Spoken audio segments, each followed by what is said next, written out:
Welcome to another episode of Correct Me If I'm Wrong. I'm your host, Marcus. And we got what we got? Four guests today, three returning, one new.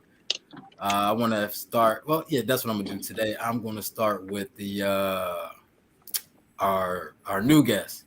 Tiffany, what's good? How you doing? I'm good. I'm good. I'm good. How y'all doing? Yeah, we're doing well, doing well. Before I go any further, you know what I'm saying? I have to say this, and I told her I was going to say this. It feels good to not be the only Hopewell alumni on this panel today. But I also forgot Tarina. Tarina has she got her Quip shirt on though. I can dig that. I can dig it. I can I ain't got my Quip shirt on. I should have put mine. No, you don't. I got more Quip shirts than I do Hopewell shirts. So I mean, right. I don't have anything Hopewell. Same. I don't think I own a Hopewell shirt either. No, I don't. I think I only got the class shirt they gave me when I graduated. That's about it. Shit, the last one I had was from like basketball 2004, 2003. I don't even have a yearbook from Hopewell. Me neither. Yeah, me neither. Yeah, I wouldn't dare waste my money on a yearbook from Hopewell. They ain't giving y'all black motherfuckers. Exactly. So at least we got a yearbook. Aliquippa barely get a class's yearbook. For sure. We had to pay for I think ours was like $50, $75, some shit like that. So I was like, yeah, they was expensive. Yeah, hell yeah. But Tarina, on every page, I don't want a yearbook. So yeah. Tarina has a Hopewell High School diploma also. So we got three motherfuckers with Hopewell High School diplomas, two with Aliquippa diplomas. No. Oh, okay. All right, we got one then. They booted me, man. I did Life and All Tea, man. They booted me, man. Oh shit. Sorry, we're gonna go ahead and introduce the rest of the guests. I'll hold it down. I'll hold it down, even though all might not accept, but I'll hold it down. Well, see, Pat, you know what I mean. You spent a lot of years Hopewell too. At Hopewell as well. He just got to Aliquippa by the skin of his teeth. Yeah, he did. But so what happened? The crazy thing about it is we talk about this shit. I've been talking about it on Facebook with some people. So because I went to Hopewell, I'm considered not from Aliquippa because I went to Hopewell. So I was talking to one of the dudes on Facebook, and he said my brother is from Aliquippa because he walked them hallways at Aliquippa High School, and I'm like, nigga, we lived in the same fucking house. You know what I'm saying? We lived in the same goddamn house, but because he actually went to the school, he gets to represent and say he is from Aliquippa. Which is true. That's what they say, and that's cool. That's cool. Listen, I have no problem representing both. You know what I'm saying? When we do when we won states back in 02, I ain't representing both. We won states, motherfucker. We won the state championship, and so that's a little bit of bragging rights. You know what I'm saying? I can say that. I went to Aliquippa from Head Start. Grandma Ruther was my teacher. Yeah. So but it doesn't matter. Well, I guess it does matter because they say once equipped, always equipped. I'm the only one who never was. I thought you said that you had a Aliquippa diploma. You got a Hopewell diploma, right? Who? Me? Yes. Yes, I do. So you from fucking Hopewell? Ain't nobody. No. She walked the hallway. I went to Aliquippa Elementary School. I'm not claiming that. Has a diploma. I'm not claiming that. Hopewell, dog. That means that she's a fucking Viking. I went to the elementary school. She's a fucking Viking, homie. Yes. No, definitely not. Definitely not. Well, before we go any further, what y'all say? I'm gonna show up to the Aliquippa 99 high school reunion. Watch, I'm gonna get in there one time. I went to my class reunion for Aliquippa. I don't even know if Hopewell had a class reunion. I wasn't even involved in it. Because you know they don't want your black ass up there anyway. First of all, they love me up there. They still talk to me to this day. So hush. Yeah. Well, I'm gonna go ahead and finish introducing the rest of y'all. Everybody know my man George. This is your third time on now, 3 times in a row, huh? Yeah, man. Yeah. Okay. Yeah. Got my man George. We got Tarina and Pat. It's been a while since it's your third time, right? Oh shit! I thought you was on more. Okay, 3 times. She only said it was her third time just to be. It's my third time too. And Pat, this is I know you've been on before. It's been a while. How many shows you been on? Is it 2, 3? Man, listen, we ain't counting mine because I was there at the birth of all of this. You're right. The format was different. I'm talking about I'm in the episodes, The Lost Files, where this thing blow up and they trying to extort you. They gonna call me, hey, get those last tapes, get those other files that y'all was doing in the hotel rooms, and y'all was in the car. It was just y'all. That is true. For the video. Yeah, that too. This shit started completely differently than what it is right now. And like Pat said, he was here for the birth of this shit. You know what I'm saying? If you're ever on my Facebook, you can go back to the pictures and see where we was at. With me and Pat sitting on the couch with the mics. That was the actual first time that we ever did anything, even though none of that was ever put out. So, yeah, but that's a shout out to you though, bro. Like you staying consistent with it. You really going hard. You've been switching up the format, doing different things with your show, getting good content out there, entertaining the people, being the voice of the hood. So that's a testament to you though. Yeah, for sure. I appreciate it. I definitely appreciate it. And I also like to tell people like, yo, this shit is not as easy as it looks. You know what I'm saying? It's not just coming on, setting up a microphone and a camera and just start talking. Like it's a lot that goes into it. You know what I'm saying? So for anybody else out there who wants to do this, I think that you should. It's a good time. It's fun, but it does take a little bit of work. You know what I'm saying? But since we get, I mean, I have done some things that take very little work. What don't take? Yeah, you gotta work at it, man. Anything that's worth it takes work, though. I agree with that. I agree with that. Doing great. I for sure agree with that.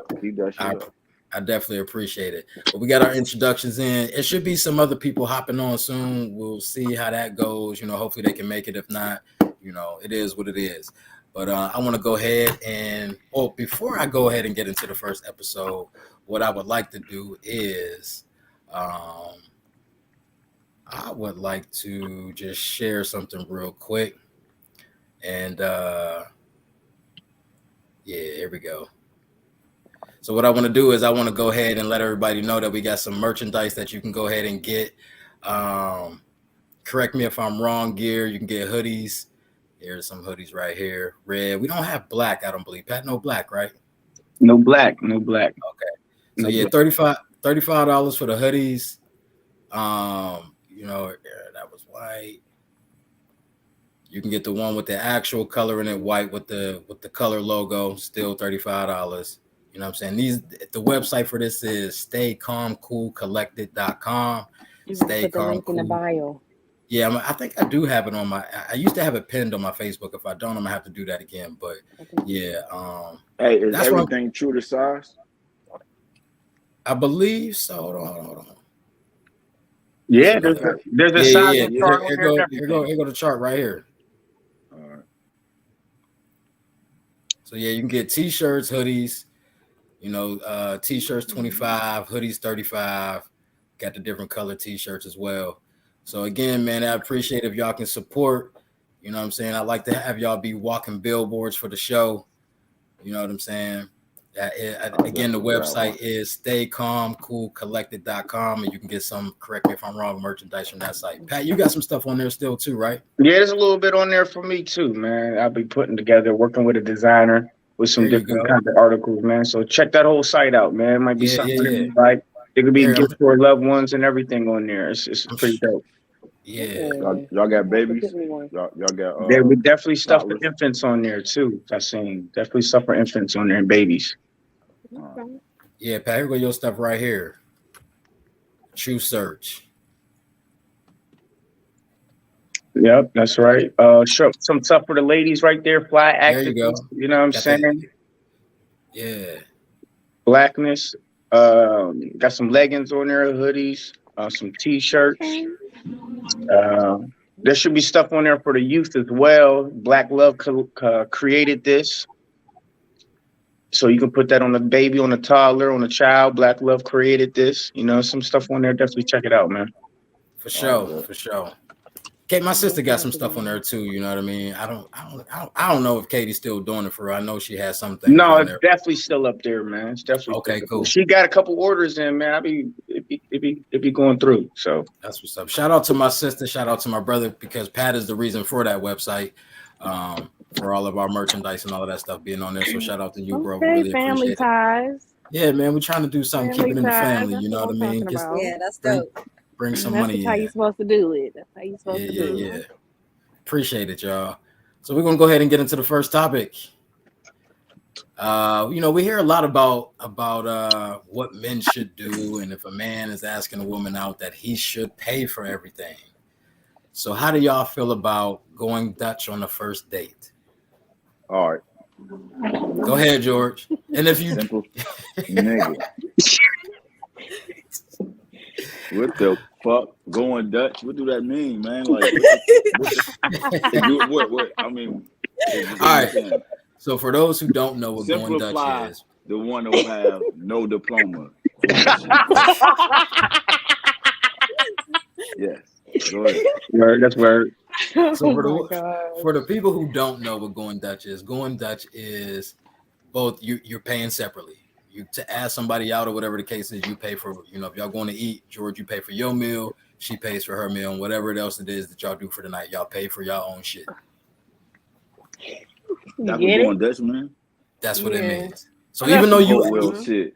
Oh that's my! What you say? Some Hopewell shit.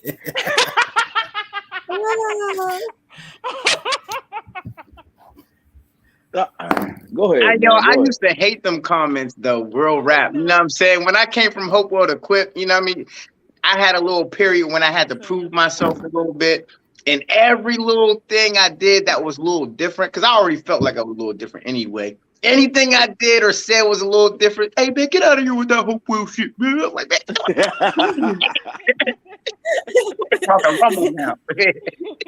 That was like cursing at me, man. I swear to God, it was like cursing at me. Don't say that. That's right. Shit, man. That's what we do, man. If it's different, man, we don't say it. But I mean, that probably ain't different for a lot of people. I'm just, no diploma over here, so I don't know that shit. Just simplify the shit for me. The girl gonna pay and the nigga gonna pay. That's it. There. Right. That's how I go. So how do y'all feel about it? I don't like it. You're not cool with it. So you do feel, George, if you ask a woman out someplace, that you should pay. Yeah, the man should pay. The man should pay until they actually get into it, like a little later. I mean, shit. Well, I'm gonna say once they get into a relationship, if you got a real woman, she gonna step up and pay sometimes. Okay, anyway. She ain't gonna always be, you know what I'm saying? Like, well, shit, he gonna pay. Nah, cause shit, sometimes I grab that bill and slide it to the woman. Grab it like, shit, this ain't my motherfucking bill here. Slide it. That's funny. That's funny as shit. No, this is the first date? Yeah, this is the first date. Oh, no, we ain't talk about down the line now, Tiffany. We ain't talk about this 8th date, or hey, you wanted a restaurant you seen and you want to do something nice for him. We talk about the first date. Okay, so hold on. Brian Cox says, I'm fine with that. Brian Cox says, I'm not letting no woman pay for me. She's not paying for you. Dutch is, you ask her out, you pay for you, and she pays for herself. That's what we're talking about. I don't like that. Now, yeah, I feel like if he asks me to go out, then he need to pay. So he's expected to pay because not he's expected, but like I would I'm not gonna say I expected. I do expect. You definitely expect it. That's what you just said. Yeah, because you asked me out on this date. I mean, but I don't mind if you do suggest, if you do be like, hey, my funds ain't really right. If you don't mind paying for yours and I go, I'll pay for mine for the first time now. That's crazy. I'll go for that. But why would you ask me on a date? I feel that too. That's what I was gonna say. If you explain to me like I'm down bad, I think I could be cool with that. If you explain it like before we go, you can't get me to the table and then be like, oh, we separate. Like, let me know that up front. I am so sorry to cut you off, Tiff. But did I just see the motherfucker that's supposed to be her face supposed to be up here? Huh? I just seen the motherfucker face. She supposed to be up here, right? But she gonna comment on the goddamn block her ass on this shit. Block hard. Yeah. Block TT. You're right. TT, I let them know, TT, you might be joining us. You know what I'm saying? Block her monkey ass, man. Shit. She don't get none of this shit. She don't get none of this shit. Oh, shit. All right, go ahead. I'm sorry, Tiff. She's still at. Oh no, you good. You good. No, that's all I was saying is that you just got to let me know up front. Like, I'm down bad. You know, I really want to spend some time with you. Can we go out? It's just that, you know, I don't got it like that. Like, don't get me to the table and then be like, now you got to pay. Okay. So the problem with that I have, Tiff, I appreciate like you being understanding, but to me, going Dutch on the first date, if you, first of all, a man should be, you want to be in a certain type of situation to start dating. I believe that you shouldn't be dating unless you're financially ready, until you got your things in order. Yeah, you need biological needs, so you're going to party and hang out and stuff like that. But if I'm thinking, yo, you shouldn't be dating if you don't got it. Why are you even on this date? So that's not even at the point for a man. Like, why are we out here if you do not have the resources to pay for this date? Because I feel like the date, it's not so much what's happening, it's the mentality and the message you're sending. Like, okay, I want your time, so this is where I want to spend this time with you. But it's going to be over dinner so we can speak. Don't worry about anything else because I want to get to know you. So if you are having trouble paying for a date, that should send a message to the woman like, okay, what does this mean?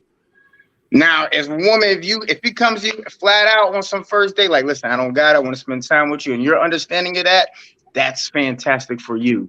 But there are some messages that you should be sending as a man on a first date. Like, I think you're out of your mind to be like, yo, you could pay for you, I'm gonna pay for me. Like, I think you're bold. You said bold? Bold, yes. As a man, I think you're very bold to say something like that. Like, that's crazy, like, to me. I think that I think you need to crawl back up in your mama pussy and try it again. You got the game fucked up. You got the game fucked up, man. You got the game fucked up for real. Like, seriously, you do. Like, I don't see no man doing that shit. Like, for real. Listen, like, I do got a story though. Let's hear this. I know this is about to be interesting. Listen, because you know the men down south is goofy. I don't know. Maybe it's just me attracting the goofy men. Excuse me. Maybe it's just me. But I had one guy, like, we get to the restaurant already, and you know we order our food. He already irritated me from the get go because this was our first time ever meeting with each other. Mind you, I had on an Aliquippa shirt. Some white man see me and he like, Aliquippa. And he's like, we end up talking about Aliquippa, whatever. So the dude I'm on a date with, he like, how you know him? I'm like, bro, did you not just hear what we was just talking about? Like, I don't know him. He just know where I'm from. So that was just a red flag right there. I was like, yeah, he about to irritate me. So then he like, the check come and he like, oh, well, I don't really, you know, my money's tight right now. Oh, shoot. I'm like, why couldn't you say that from the beginning? Like, mind you, it's breakfast, so I'm not mad. Breakfast cheap, so it really didn't bother me. But I'm just like, this nigga just really got a free meal. I ain't like that. That's crazy to me. Hey, George, that's crazy to me. Like, but listen, I don't even have nobody. Go ahead. A couple days later, he come messaging me like, "Hey, you think I could borrow $50? Because I lost my wallet and my ID and everything was in there." Well, there you have it. Yeah, he got the X. I didn't hear from him after that. You're never gonna talk to me ever again, sir. What do you mean? I already had to pay for our little date, and you asked me for $50? Yeah, no, it was a wrap. Yeah. Now, Pat, that's some bold ass shit. That's real bold. I agree with that. Like, first of all, you're questioning me about who I was talking to. It's a whole, I don't know this white man. He just knew where he know my t-shirt. Like, he know where I'm from. So we had a conversation about that. Like, you asked me, who is that? Like, I said, yeah, no. And you ain't got no money? You questioning me and you ain't got no money? Like, that's crazy to me. Double whammy. That's crazy. Double whammy. You're never hearing from me again, sir. I don't know when that's even ever okay. Like, what you mean I'm gonna let her pay for herself? Like, as a man, that's an opportunity to set a certain tone for the atmosphere. You know what I mean? Men are the hunters, right? We we're, you know, it's all about peacocking. I tell people all the time, we're peacocking. We're trying to show the woman that, hey, get with me. It's fly over here. So if I want to put her mind at ease, hey, babe, go ahead and look at that menu, get whatever you like. While she getting where she like the walls come down, she gets comfortable and everything. If she feel like she gotta not pick a certain thing off the menu, got to be less than what you getting. It's already tension, and you're not gonna get the most out of that person. So as a man, you want to go into a situation where you're keeping everything cool, mellow, make her comfortable, so you can talk and see if y'all a good match. If you going Dutch, that's not even in my atmosphere. Like, I don't even know anybody as a man. None of my homies got those stories, man. Like, I don't even get this. Yeah, no, these men is different. I can't say that. Like, being from that, I'm, you know, from Pennsylvania up north to moving down south, it's like the men, you would think, oh, Southern hospitality, they don't have that down here. It's just non-existent. I feel like you to tell these females that. No, listen. I mean, don't get me wrong, because y'all still they thought they was better than us and shit. Talk about it, George. Talk about it. They ass whipped by them motherfuckers and shit. Now they talking about, I'd rather just have a Pennsylvania nigga. Duh, bitch. Fuck out of here. We knew them cracker plant niggas was gonna do to y'all motherfuckers. Hey George, what you call them? Hey, what you call them, George? You gonna eat this cornbread and we gonna whoop your ass, motherfucker. Plant niggas though. Listen, don't trust them. I promise you, don't do it. Nah, real rap though. Look, I'm down in DC, and there's a different type of feel down here as well. Like, I tell people, like, even at work, like, it's a certain ethos. It's kind of like a certain mentality, a certain way of being.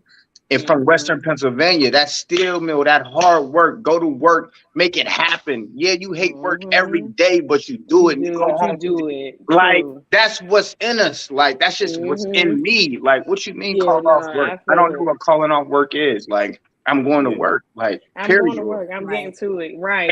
And that mentality goes into a relationship too. Like, hold on, this relationship is going to work. Of course, it's healthy. This relationship going to work.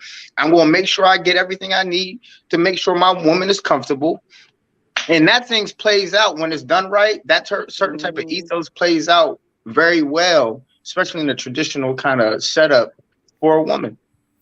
So yeah, that is true. Yeah, man. So them cornbread, them plant, what you call them plant niggas? I don't know down there. They where they from? Like, they was from they was from all over the place, Texas. All they was from North Carolina down there. Yeah. Oh, they was from down here. Oh, yeah, they was from everywhere. Right. It's just Carolina men in general. I feel like just maybe I might need to go further down south to get the Southern hospitality, but it ain't in North Carolina. So what you looking for though? Like, what you mean? What just like not a nigga with like, no more than three babies. Oh shit. You gonna keep bringing this up? Yes, I only got one kid. I'm not having nobody with a lot of kids. I'm sorry. Damn, it's just not gonna happen. That might be no. You know what? We ain't gonna fuck up. We ain't gonna fuck it up and do that. Rena's looking for a nigga with 0 kids. No, I ain't say 0. You can have 2. She want 1 baby mama. She want 1 baby mama. Gotta have 1 baby mama, please. Oh please. Shit! I forgot. Marion just joined us. Cuz, what's going on?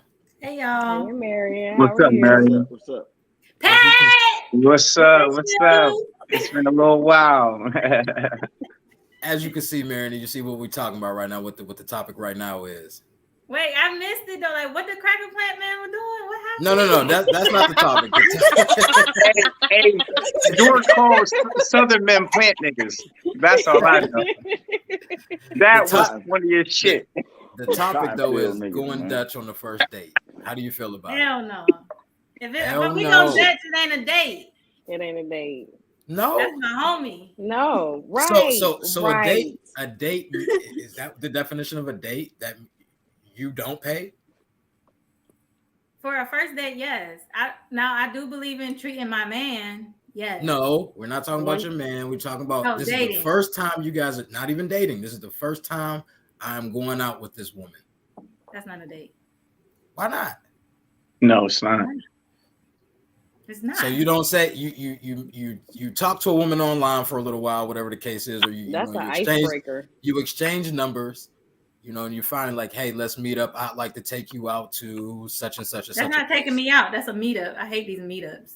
Yo, she's saying it right, bro. You're setting a tone. A man is setting the tone for what it is, what he wants this relationship to be. Okay. If you let that happen, you are sending a message to the other individual about what your intentions are. Period. I mean, it's really as simple as that. And even if she, which I don't believe in, I'm famous for it. Me and my homie, we famous for it. Men and women can't be friends. Even if it was on that. Didn't we just have this discussion? Who was on? They can't be here friends. On that show? George, you was on that show. We I'm famous for it. Yeah.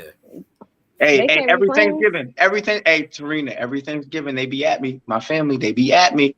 What you talking about? No, a man just don't want to be friends with you, but we ain't going that way. That's true. Even if that was it, like even just my inner man, I'm a lion. It's just like, you a woman. I'm here to protect you. I'm supposed to set it. Let me see that bill, babe. Let's get up out of here. I didn't do any situation, bro. I feel you. No, Pat, you exactly right. I can respect that. I can respect once we get into that relationship and they come put that bill like this, hey, slide it over. There you go. Take that no, true. In, baby. No, but you know what? Together. I just got asked out on a date while I was at work. Like that same day, like he asked me, we went out on a date. So he like, what you got to taste? He got 2, and they by the same woman. Yeah. So he asked me like what I had to taste for, all types of stuff. So we ended up going to some little restaurant. I got me some lamb chops. He a vegan, so he got his little grass or whatever. But I'm just like, he set the tone. Like I liked him after this. I'm like, okay, you like, he like, what time you think you'll be ready? Like and went through with everything. So yeah, like I like stuff like that. But if you sitting out here like we going out and then we get there, we get our food, and then you telling me, I'm gonna really feel some type of way. I can't. And he from Mississippi, so this guy went on. So he made you pay for your stuff? No, he paid for it. I ain't even. Of course he did. As soon as they brought the bill out, he grabbed it. Like of course he did, because he know what time it is. He know how to operate. He sound like he in control. He want to be in control. Right. Exactly. Yeah. So and that's what I like. I don't see no man not picking up that fucking tab. Well, as soon as the bill come out, it's just like, don't you touch it. Like if you now, motherfucker, if you touch it. I'm not even looking at. I'm blind to her even bringing it out. Wait, no, not to touch that shit. Don't if she touches, she paid. If she flip it, because they bring it and they have it face down. If she grabs that bill and flips it forward she should pay for it. That's what the saying is. Like that's what the saying comes from. Hey, yo, did you flip the bill? When flipping the bill, it's like the body language is the unsaid kind of rule. If you touch the bill, you're thinking of paying for it. So you flip the bill, that means you touched it and flipped it. That's where the saying comes from. So no, she shouldn't touch it. No, she shouldn't. Keep your hands off of it. Now, like I said, I'm blind to the waiter even bringing the bill out. I didn't even see her bring it. As you should. All I see is you taking the card.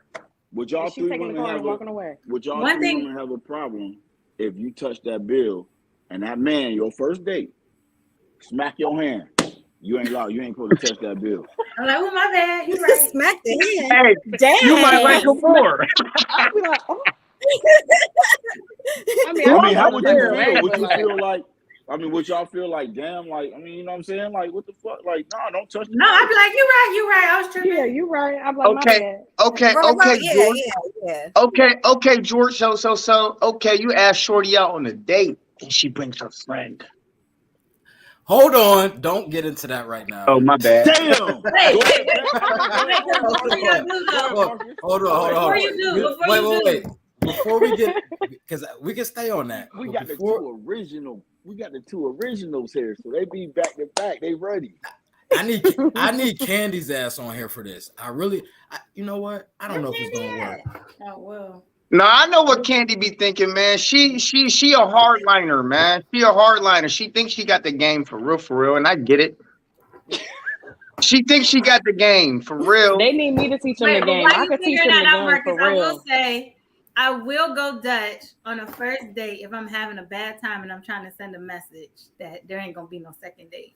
Okay, so I like that, Marion. Yes, I like that. But that's where I was kind of going with it. It may be a situation of like, yo, I don't even know if I'm gonna want to see her again, if I'm even gonna like her, if the vibe is gonna be cool. So maybe for this first time that we go out, I pay for me, you pay for you, and then if we like to see each other again after that, you know what I'm saying? I'll go ahead and I'm okay with that. Nah. No.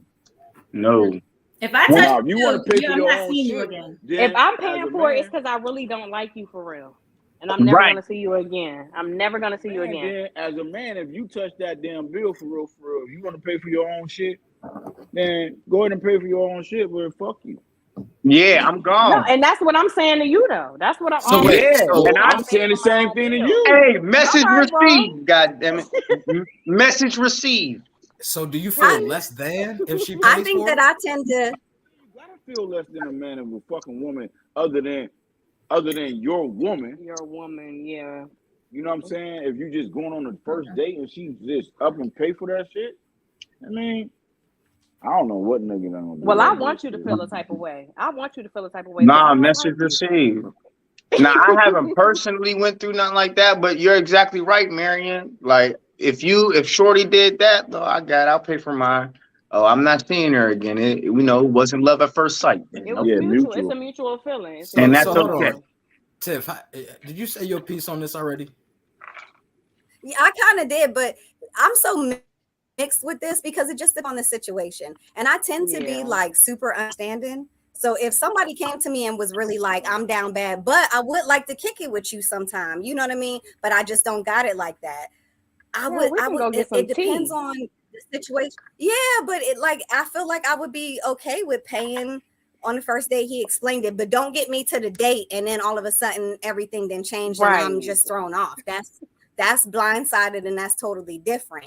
But I don't like that. I can respect all the men who are saying like, as a man, I would feel I totally get how it sets the tone. I didn't even think about that before because once again, I'm too understanding. So I feel like I'm just understanding. So I could see how that sets the tone. Let me set you up. Let me save you some time, some heartache and some stress. If that man comes to you in any way on a first date and he makes it clear that he wants your time in a romantic way and he asks you to pay for your own meal, he's not ready. Right.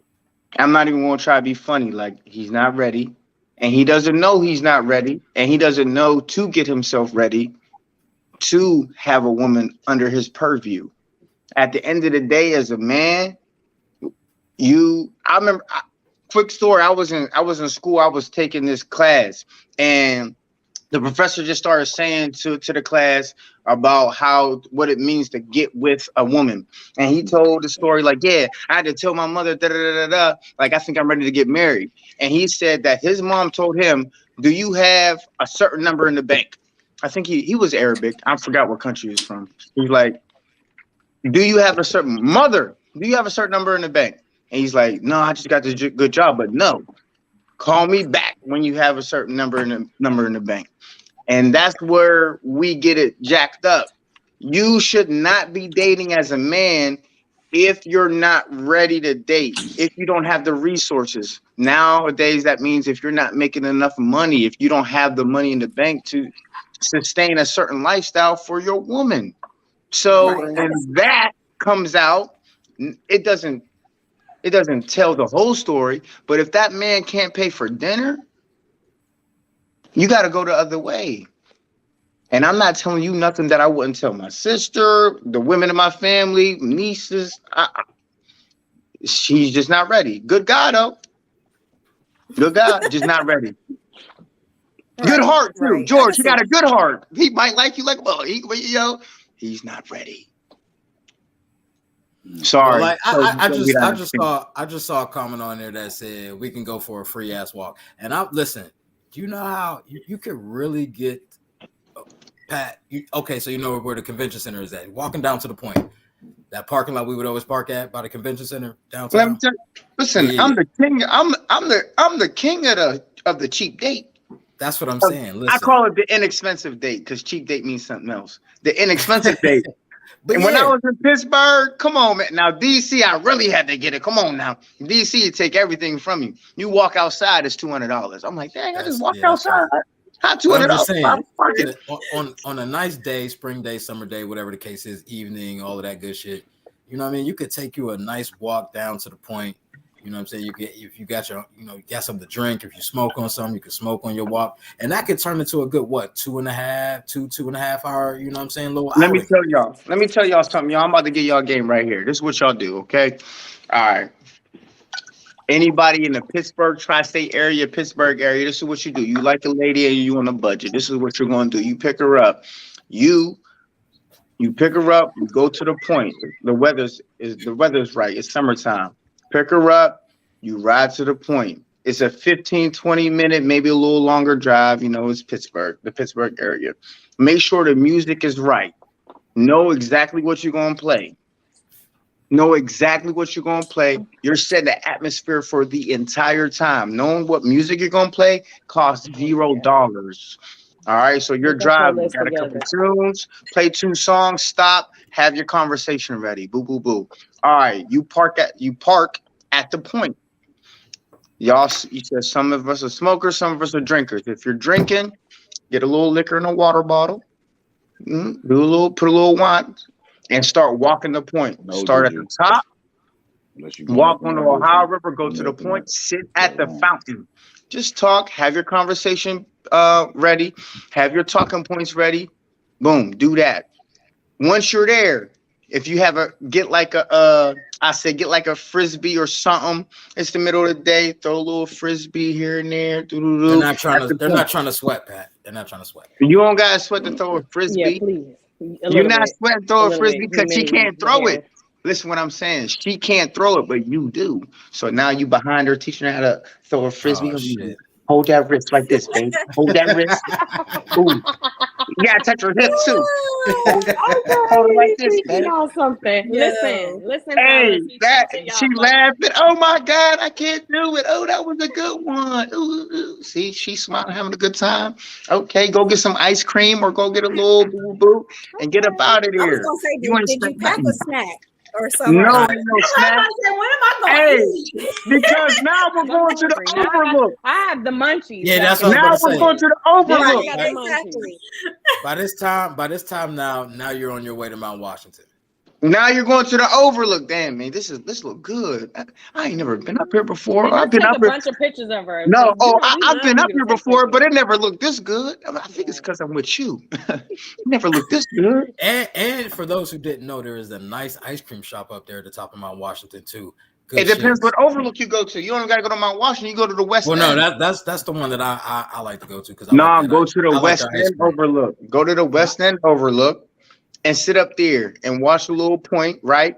If she really not, and look at the stars. Oh my God, them stars are crazy. Hey, damn, I want to name one after you. Hold on, which one you like? Point one out, babe. Good question. Who's paying for the refreshments? What refreshments? What you talking about? We just sipped a little bit. Want to get ice cream and shit like that? Who's paying? Come on, man, $7. That's the problem. Listen, George, we all got $7. I'm just saying that's what one of the comments said. I can't help you. You go to work. Hey, you go to work, date? Man. Pat, this the first date, Pat? I'm saying that if you really on a budget, you just gotta have her. You can do it. It can be done. You just gotta be a fly dude. You gotta have a mouthpiece with this. You can do it, man. Be in the car. You put that music on the right way. The music is really gonna do it for her. If you put the music on and then you go to the Overlook, you kind of like at the car, kind of sipping and just enjoying each other's vibe, you can get out of there without breaking the bank, bro. Like you can have a good time with that. Okay, all right. Wait, nigga. Wait. Oh, go ahead. It was perfect, but what you can also do is pack some sandwiches or roll up some pepperoni and cheese or something. That's a little picnic or something. Make a picnic for sure. Yeah. Basketball type shit. Yeah. Nigga, what? listen here. What you go do Go get a fucking bottle. Go get some motherfucking a bag of weed and smoke on the porch, motherfucker. Hey, simple. Hey, come over here. We ain't talking about. Look. Simple. And then what you gonna do? Porch trapping. Just cook for her. Buy some food stamps. Pay somebody, $50 to get $100 for food stamps. Get food stamps high as hell. And cook for her.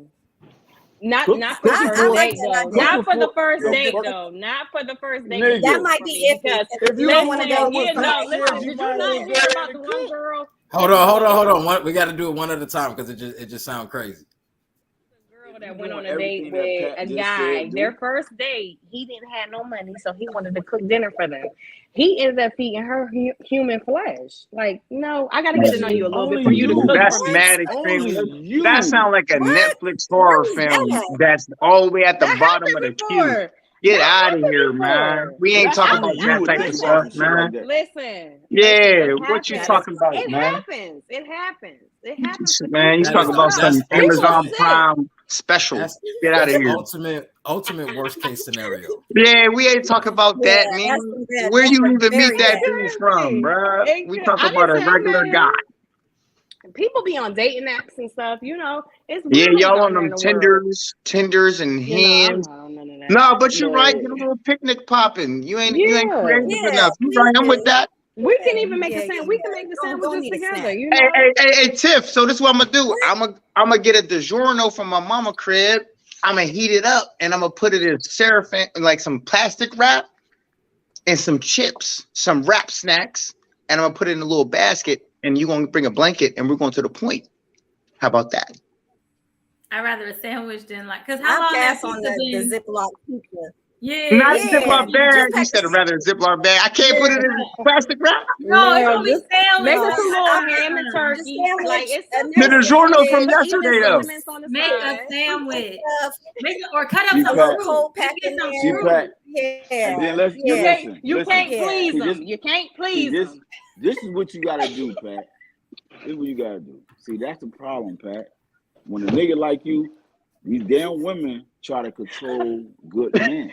You know what I'm saying? I'm not doing that shit. I'm not bringing you no DiGiorno. I'm just saying. Yeah. They are ungrateful. Right. Talk shit. Not the 3-hour-old DiGiorno. You go ahead. You go buy that little bottle. Buy that little sack. With that, that's what I said at the beginning. Sit on the porch. That's it. We going no. If you do too much of that, they think you soft. Nowadays, this nigga soft. There's a little bit of that. I'm trying to give you a good time. But we just agreed to walk the point and do all of that. And it's not that he's soft. It's like, come on, it could have been. You could have made a better decision. Like that's it. See, and nobody's being ungrateful. Like I'm not gonna sit here and say nothing, but I'm gonna have the thoughts in my head. Like, well, damn, like that was kind of goofy for him to do that. But I'm not gonna say it to him. Like, okay, so I'm not being ungrateful. I'm gonna just go with the flow. Like, and the weed is a better decision than what Pat said. For me. Holy shit, Pat! I told you, Pat. What's wrong with him, Pat? Hey, George is doing the song. Hey. I'm trying to help now. I'm not bringing no DiGiorno from yesterday in no plastic wrap. I'm not doing that. But somebody else will. These women now don't want none of that, Pat. They want that hood shit. He's thoughtful though. But he's thoughtful. Tiff, come on, Tiff. Get in there, Tiff. You don't understand the one. Let Tiff go. Let Tiff go. You're the understanding one. He got DiGiorno from yesterday in plastic wrap. Tiff. He really likes you. He's a nice guy. He just started his career in tech, so he's not making that much money. He like you. Maybe we're gonna have to feed the ducks or something with the pizza in the plastic bag. Like, Hey, Mark, but you just said, so you rather that happen. Hold on, one at a time. Go ahead, Pat. My bad.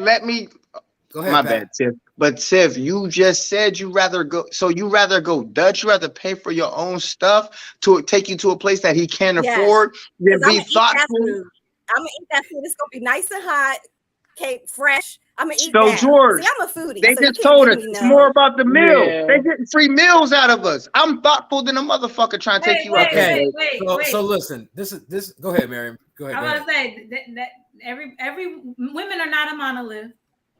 Okay. I would have enjoyed that. All I said is cut up some fruit or something, or you know, like I said, a sandwich. I don't think you don't know what monolith means, Marion. Slow down. Simplify the shit, nigga.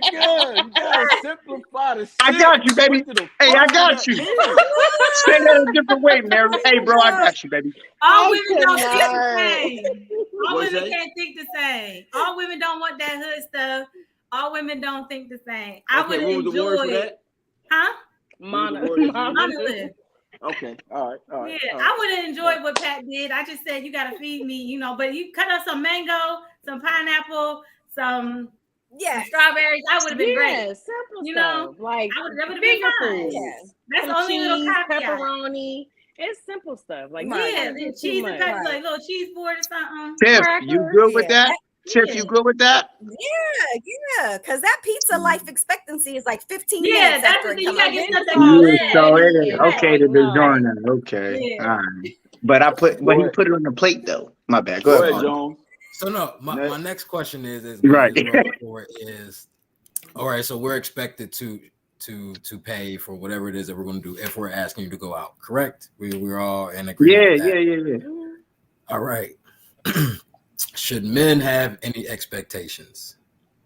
Oh well, look, I've been talking shit. What?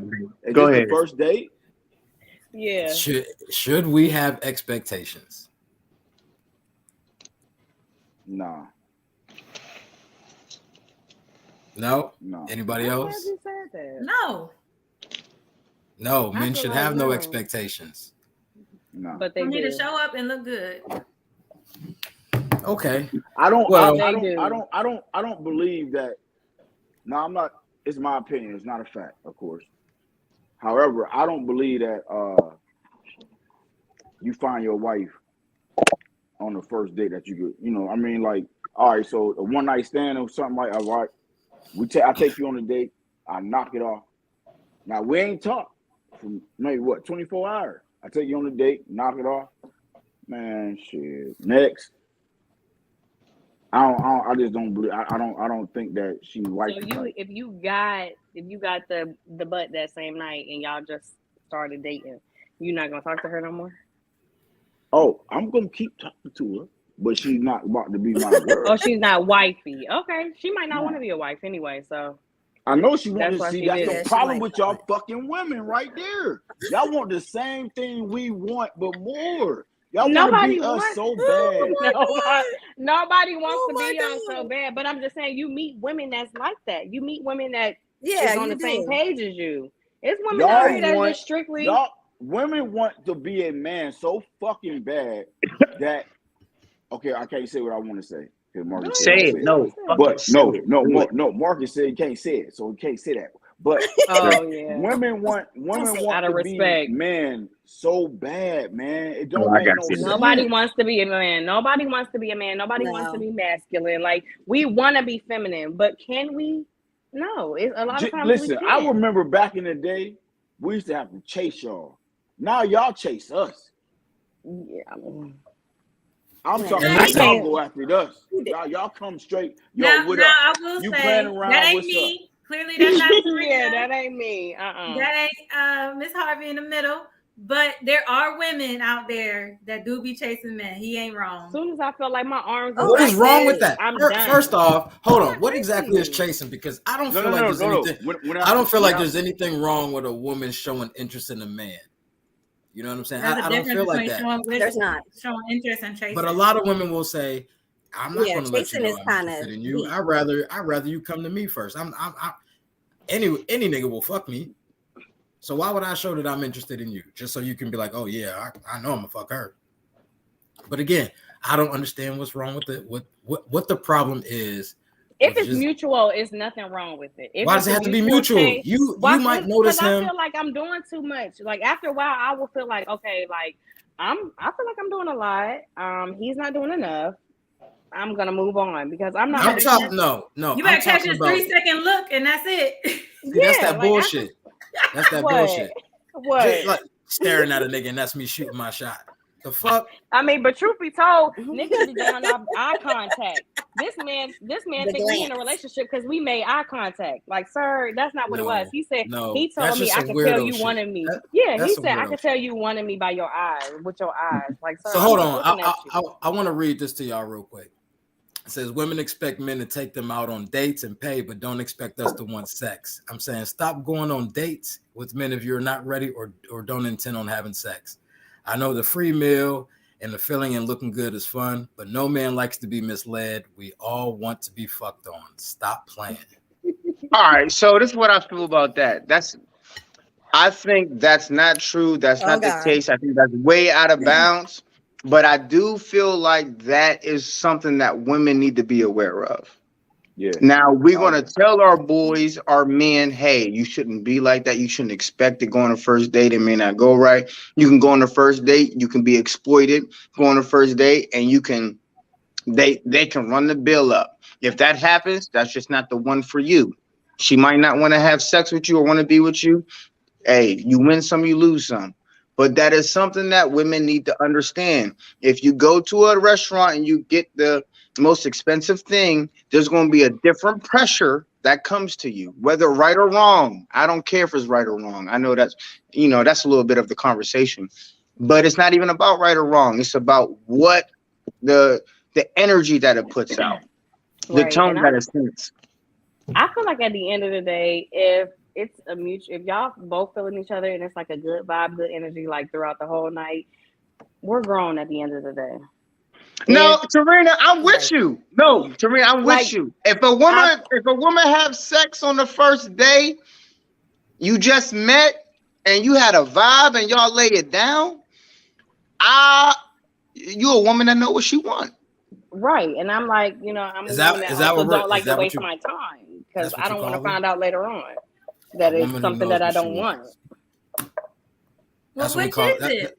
Which is it, Mark? Is a woman that knows what she wants, or she a hoe? Which is it? No, she's not. She's a hoe. I am not saying that. I was like, because you asked that question, it's just like I am asking. That's where the narrative went. It used to be if you F on the first night, then it was a problem. That's true, Mary. That's true, Mary. Which one is it? I'm not calling anybody out of their names. You do what you do. I'm talking about society. Oh yeah, society is going to call them everything but a woman who knows what she wants. She a hoe. If she a hoe, then who hoes in the bedroom? Listen, I'm gonna say I ain't gonna say she's a fucking why, but if it was a mutual thing, like if y'all both was and he each is other, too. and if y'all both agreed, like okay, we're grown.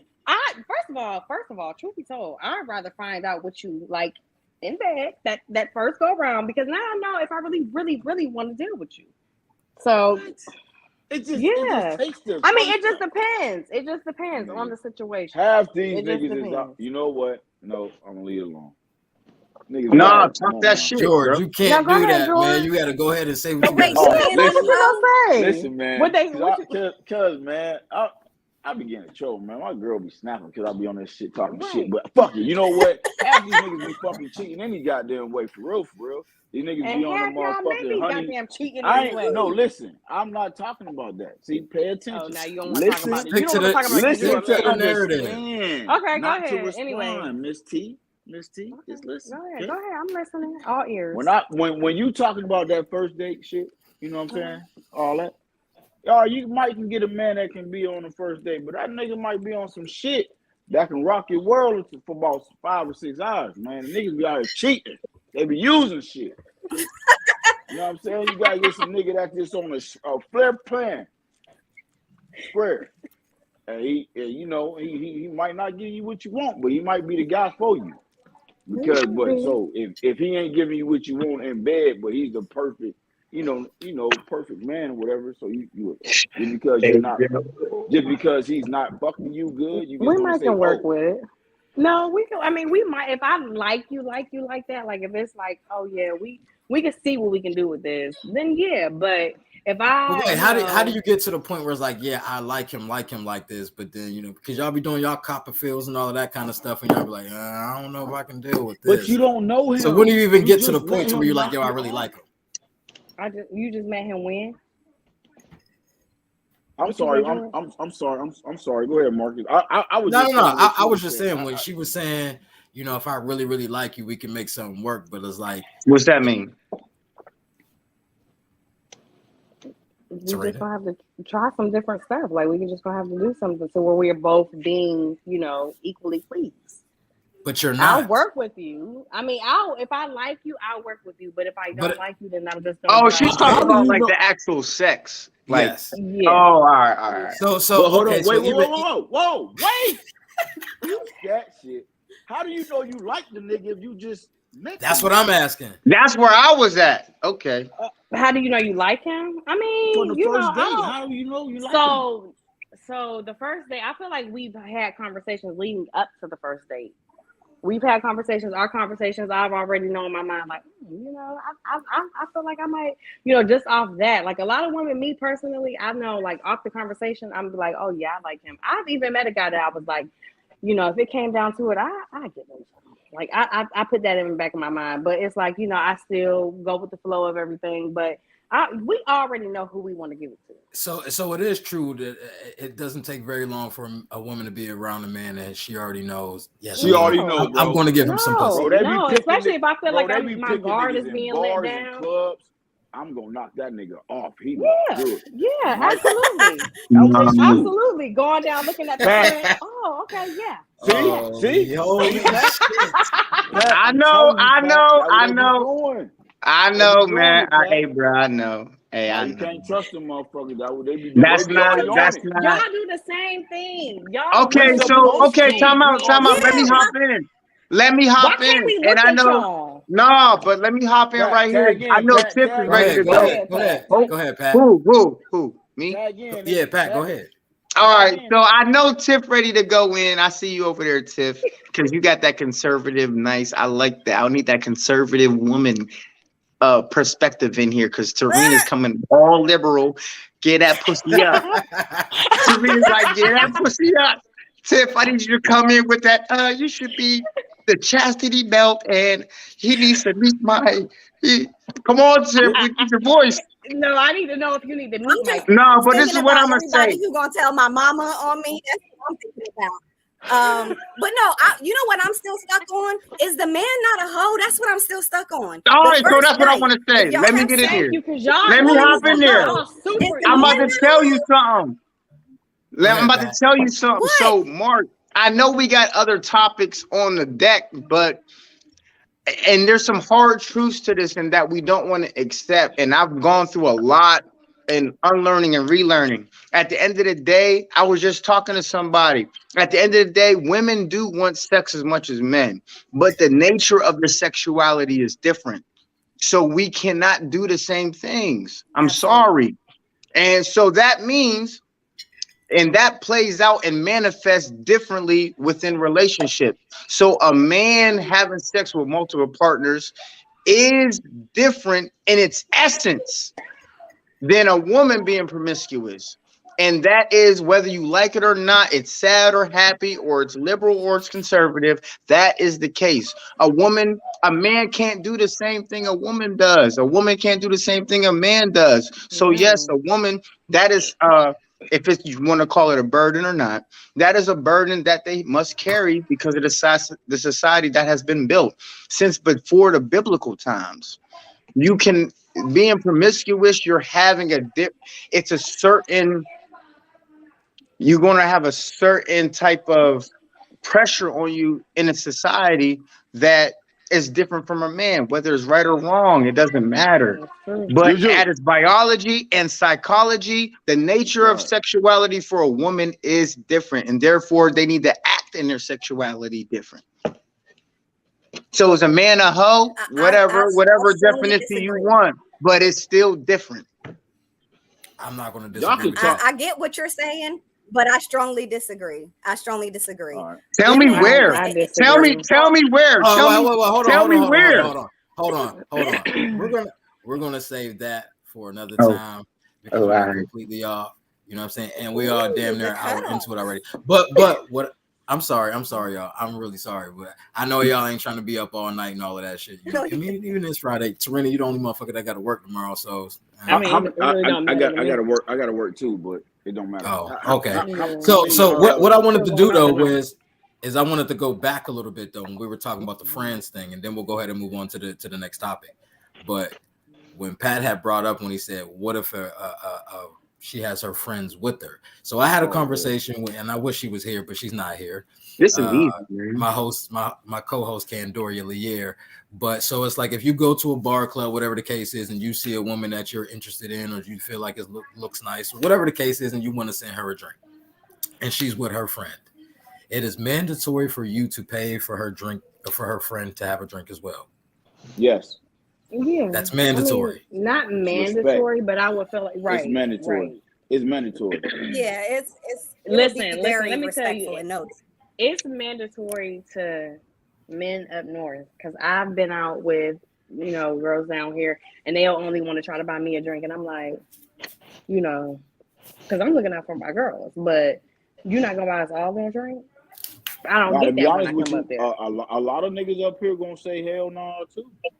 I mean, I ain't ran across that, but I'm sure they will. It's just different, man. Like, if I'm trying to get with your girl, matter of fact, it ain't even about me trying to get with your girl. If I buy one girl a drink and she got two people with her, I'm gonna buy all of them drinks. Right. If I can't buy all three a drink, I ain't about to send one. I mean, that's just me. Because they already gonna be in your ear like, girl, ew, he goofy. He ain't even buy us all the drinks. Right, it's girls like that. You can't it is just so crazy to me the entitlement and expectations that women just have to have in situations like this. Like absolutely, and I'm not saying it's not cool to do, but if below, okay, listen.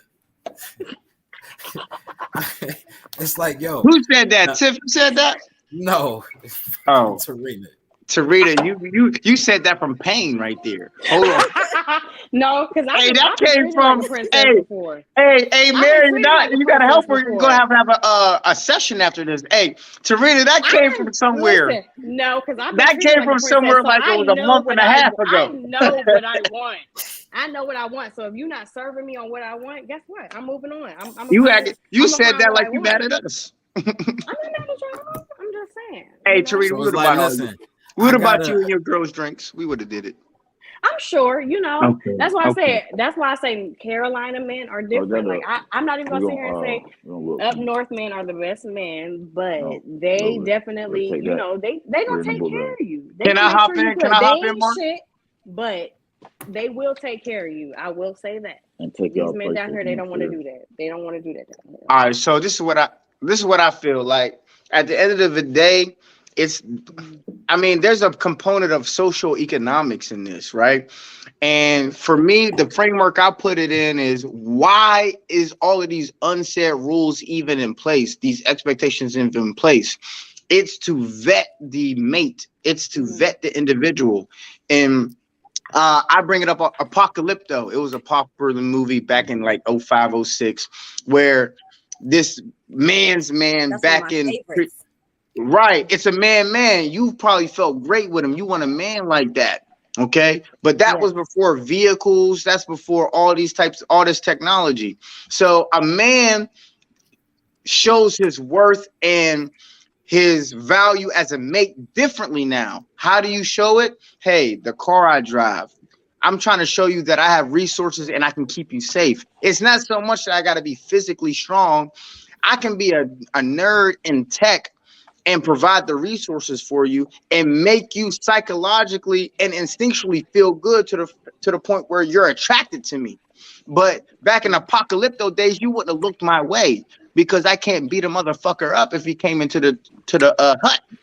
So I'll say this. I do prefer a man that know how to use his hands. Like, you know how to change the tire. You know how to do the basic shit. Like, I want you to know all the techie shit, but like, you got to be able to use your hands. All right, so I'm trying to put what can you do in the field? So what I'm trying to tell you is I'm trying to push you to a point where are you attracted to that? Because it gives you a level of safety, a level of comfort, right? And depending on what phase the society is in, it's going to look differently. Now we're not a third world country. We're in the United States, most powerful nation in the world. You can feel safe from a man in different ways. Does he have a lot of money? Okay, how do I know he has access to resources, power, status? How do I know? Oh, the car he drives. When I go to the club, he gets a section. How he dresses, things like that. So that's what you try to do to vet the mate. Now he can lie. 3-6 months, you can keep up a lie for a little bit. Yes, he can lie, but that's how you do it. And that's what I call peacocking. It's all in the animal kingdom. I'm peacocking.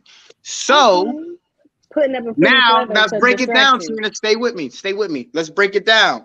Okay, so how can I do that in an intimate setting, a smaller scale, at the bar? How can I peacock amongst all these men to let her know to get with me? I'm gonna buy her a drink. Oh, you know what I can do to make my feathers shine brighter? I'm gonna buy her and her friend's drink. Why am I doing that? Not to do it because it's something I'm supposed to do. I'm instinctually doing it because I'm showing her that I have access to resources and she needs to get with me. Now, secondary, I'm buying all y'all drinks because I need to keep them occupied because you're the finest one out of them and they ugly and I'm trying to get your attention and I don't need them hating. So I'm gonna buy all y'all drinks. So that was for the funny, Marion. That was for the funny.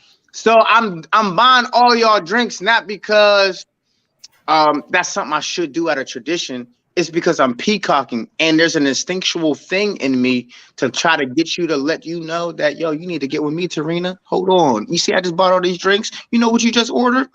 A man that really got it can only order this. And for you and your 3 friends, come on now, you can get with me. And instinctually, subconsciously, you may not consciously think it, but subconsciously, you like it. Because, he has access to resources, I'm safe, and anything that comes, well, I'll leave it at that. I'm safe, so I need to talk to him and give him my time. All right, well, that was a good conversation on that. Mary, you got something I was muted. Yeah, I was saying, no, Pat broke it down real good because I was going to say, y'all teaching me something. I don't really, my club and bar. I like that peacock. So I never really saw it as like, you need to buy my girls a drink. But you will impress me way more if you do. So, and my girl's gonna be in my ear like, girl, if you want that. Is there a limit on how many friends she has? No, I mean, bro, it's not. Impressive it is though. It's not about that though. That's what I'm saying, bro. Once you start thinking at it differently, man, it's not about the number. I'm just saying it for people in general. Okay, it's not about the number. If she's with 1 or 2 friends, and it's like, because Pat, how much are drinks in DC? Oh man, you ain't getting a drink under $20, man. Exactly. Okay, $20. So she's with 4 or 5 of her girlfriends at the hood spots. This how it's gonna be. It depends on how much you can afford. I would think. You're gonna be like, all right, well, I would hope her a drink, get her a drink, get all her friends a drink. No 4. That bill will come back and they're gonna be like, they over like 160. You're gonna be like, damn, what? 160. Damn. And your mind, you like, God damn. So once you adopt this, real rap, but once you adopt this thinking, so a man is already kind of like thinking like that. Now the I ain't gonna say it's a secret, but where you can get kind of like the insight for a woman is understanding that. And therefore you can move and operate with that man differently based on your intentions. So you're not going to ask, hey, you don't have to do that. You don't have to buy all my friends' drinks. Or if you have him buy and you let him buy all the drinks, then you understand he may come with a different energy. If he comes with a different energy, what does that mean for you? Does that fall within your intentions? That new age woman that y'all talking about, that know what she want. All right, if you just want to fuck or have a little fling, and his energy change after he paid for you and your girls, and he starts expecting something, then therefore that might be the guy for you. He's thinking of things transactionally. But if he really wants you on a deeper level, he's usually not going to make you feel that way, that things are transactional. Now you gotta watch that shit too. Cause you fuck around, you trying to, some women will give it. Some women will be like, "Yo, we about to get this. I'm about to holler at this nigga, so he can buy his drinks. Shit, he into me. We about to get these drinks." And that didn't happen to multiple men. Happened to me back in my day, for real. You trying to get this one girl, so you buying drinks, you spending. We in Aliquippa, so the most you might spend $100, $200 or whatever. But you buying them drinks, and you like, yeah, I got her. And she fucking walk out the bar with another nigga, you be fucking crushed. And that nigga ain't bought shit. Now they fried on you, and he about to knock something off on you. You gotta watch it. I'm telling you. Oh my God. You gotta watch it. I'm telling you, man. That shit. That comes with the territory. And sure enough, that comes with the territory. That's just like expecting sex. Why you have to be careful. One round, and you gotta scope the bar. Is this girl looking at this nigga right here? Because she ain't fucking paying attention to me. That's her last and her friend's drink that's coming out of my goddamn pocket. Tell you that. You ain't gonna pull that shit on me again. That's a real G right there for y'all. No, for real. I mean, same way women got to be careful because you send drinks my way. I got questions. What you want? You know what we want. Definitely. What do you want? Nowadays. Come on, man. First of all, sending a drink in itself might be an issue because you never know what people put in drinks. So just sending a drink because I want to see my drink being poured. Tiff, they poured the drink in front of you. They poured the bartender poured the drink to the bartender. Hey, whatever she's drinking. They'll say whatever the dude can say. Hey, whatever she's drinking, get her. Yeah, ain't nothing in there. Yeah. So I want to move on to the next topic because we spent a lot of time on that, but that was good shit though, y'all. I really appreciate it. That shit was dope. We got a lot of comments on that too. So afterwards, when we get out of here, I don't know if y'all are reading the comments as we go. I'm reading them as they pop up, but I just logged on my computer. Okay. So this is what I want to do. Oh shit, where am I at now? All right, this is where we'll go right here. Oh no, not right there. There we go. That's the one I'm going to do. All right. So next topic. A man has to like you more than you like him for the relationship to work. How do we feel about it? That's probably true. That's definitely true. I don't think it's true. You don't think it's true? You don't think it's true? Please tell us why. Nope. I used to believe this. I used to say this to my mama. Because I think that was it he has to like you more? Okay, so someone could like you, someone could love you, somebody could, all of that, and they still could do you dirty.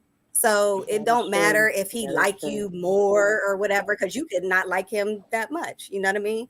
But it matters if you want to be in that relationship. Do you want to be with that person? Do you want to make it work? Do you want this to survive? Do you want the same things? Are you aligned? That's what to me really matters. You could love somebody, you can still do them dirty. We do the ones not we as in we, but we do the ones closest to us dirty all the time. Them is the people we get over on and the people who get over on us. So to me, I just don't think that's true.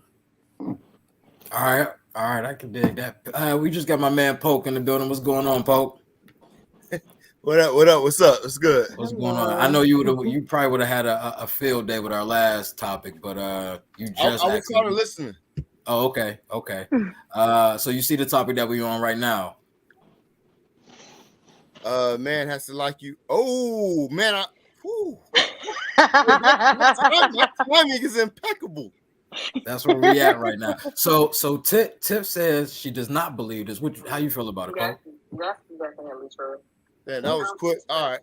Okay, so You ain't even let him warm up, Mark. Dang, let him warm up. Let him hear somebody first. Go to somebody else, Mark. God damn. Yeah, Marion sitting there. Let him warm up. He just sat down. He about to get up and get a drink. He about to like, oh, let me sit back down.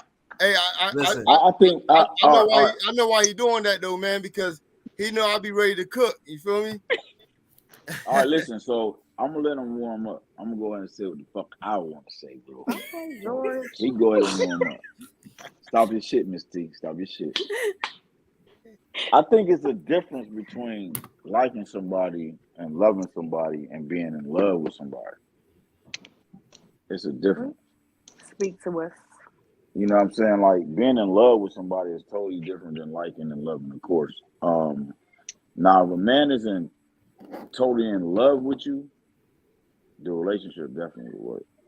Mm-hmm. But it's like with women nowadays, man, like they use that, oh, you love me, or they use as a man, if a man say, well, I'm in love with you, they take that shit for granted, man.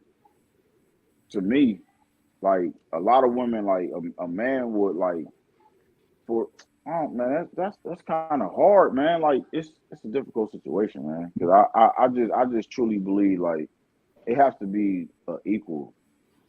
It got to be equal to me, man. It got to be 100. Fuck all that 50. I feel like it got to be. It has to be. It got to be 100. 50-50 don't work no more. Mm-mm. You got to put 100 into that shit, and I got to put 100 into that shit.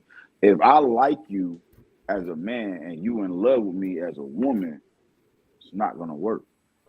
So you got to be in love with me as a woman, and I have to be in love with you as a man. That's the only way it's gonna fucking work. Yeah, I feel like if you like me more than I like you, it has to be mutual. Because if you like me more than I like you, I feel like you're getting on my nerves. And you're gonna probably annoy me. Like that's how I get it. Like I don't want you to like me more than I like you. I want it to be mutual. I want us to be equally, liking each other. Because you liking me more than I like you, baby, I'm gonna be annoyed and I'm gonna be like, yeah, you doing too much. I'm telling you, man, my girl be like, you be irritating me. That shit crushed me to my fucking soul. I'm like, man, I'm irritating you, nigga. What? Like that shit. He said, I'm irritated. You know what? I don't want to be here anyway. My mama said, don't be nowhere you not wanted. I'm out of here. Yeah, man, hey, that's the first thing. That's the first thing, and she be going ape shit like, and then sometimes she just be fucking doing that shit to get a response out of me. But like when a woman says that you irritating her, bro, that is the most hurtful shit ever. I don't really feel like she's saying like she's irritated. It's just like women, we like our space. Me personally, I like my space. I don't want nobody just like it feels good for you to want me. Like it feels good for you to love me. But like at the end of the day, like go somewhere. Like just please, like right at this moment, like you're irritating me.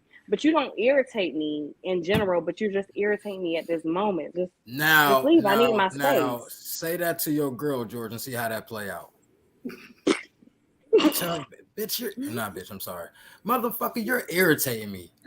Get away from me. You know what? I need my space. He needs right, and I'm gonna take it as he needs. No. But he's saying, so you don't feel no way. He says it to you like, yo, you're irritating me. Get the fuck out my face. Depending on like what just happened or something, like if we was like cool, it's circumstantial, Mark. It's circumstantial. Then when I cooked last night, was it good? Did he like it? Because if he did, it's all right. It's circumstantial, goddammit. No, ain't no circumstances. If he says it, Tarina, are you okay? I'm gonna be okay with it. I'm gonna just go on about my business. But guess what? I'm petty, so I'm gonna give you that same energy when you come back and when you want to be in my face. That's I'm terrible. Just admit it. That's terrible. Thank you for being mature. So my question is, okay, so when you break up with him, right? Okay, so Tarina, that type. I'm about to do it to you right here, Tarina. Tarina is the type. This is why I don't like Paul George, because Paul George looked like the type of dude that do this to you. I'm about to tell you that you break up with your shorty for them little y'all on ice for like 2.5 weeks. She leave the crib and y'all think y'all about to be done, and she's like, I need a break from you. And she come back. Okay, that was a week and a half. She come back. She ended up fucking with somebody, fucking with another dude. It's a motherfucker that look like Paul George. And Tarina, that's you. I'm like, damn, man, we only not been together for 24 hours. And 26 hours, you know, fuck somebody else. Damn. I'm over here crying and shit. You know, fuck Paul George. Me personally, I'm not gonna do that because one man was Tarina, already yes, annoying you me. are, I'm not Tarina. gonna go to another man. No, yes, you are. You said he needs space, and he didn't fuck nobody, but you gonna be petty and like I need space, and you gonna go out and you gonna fuck with that dude and you've been texting on Messenger. Comment Tarina, hey, you see that? Comment says. Yeah. What did you say? She never loved that man if she went on and did that. Hey, that's that new age woman that know what she want. Oh, I'm petty woman. I'm not saying well, he did it too. Anybody else. Yeah, that's that. No, that's I'm that being petty as in saying like when you come back now, I'm gonna give it to you. But I'm not gonna give it to you as much as you gave it to me. I'm just like.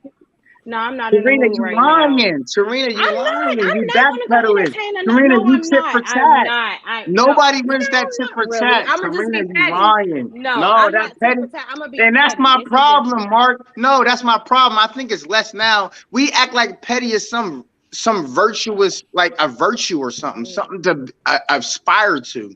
Yeah, I'm petty, like it's a good thing. That's not a good thing. Tit for tat is never a good thing in relationships. Now, I'm having fun with this conversation, but for real, there's an issue between how Black women and Black men relate.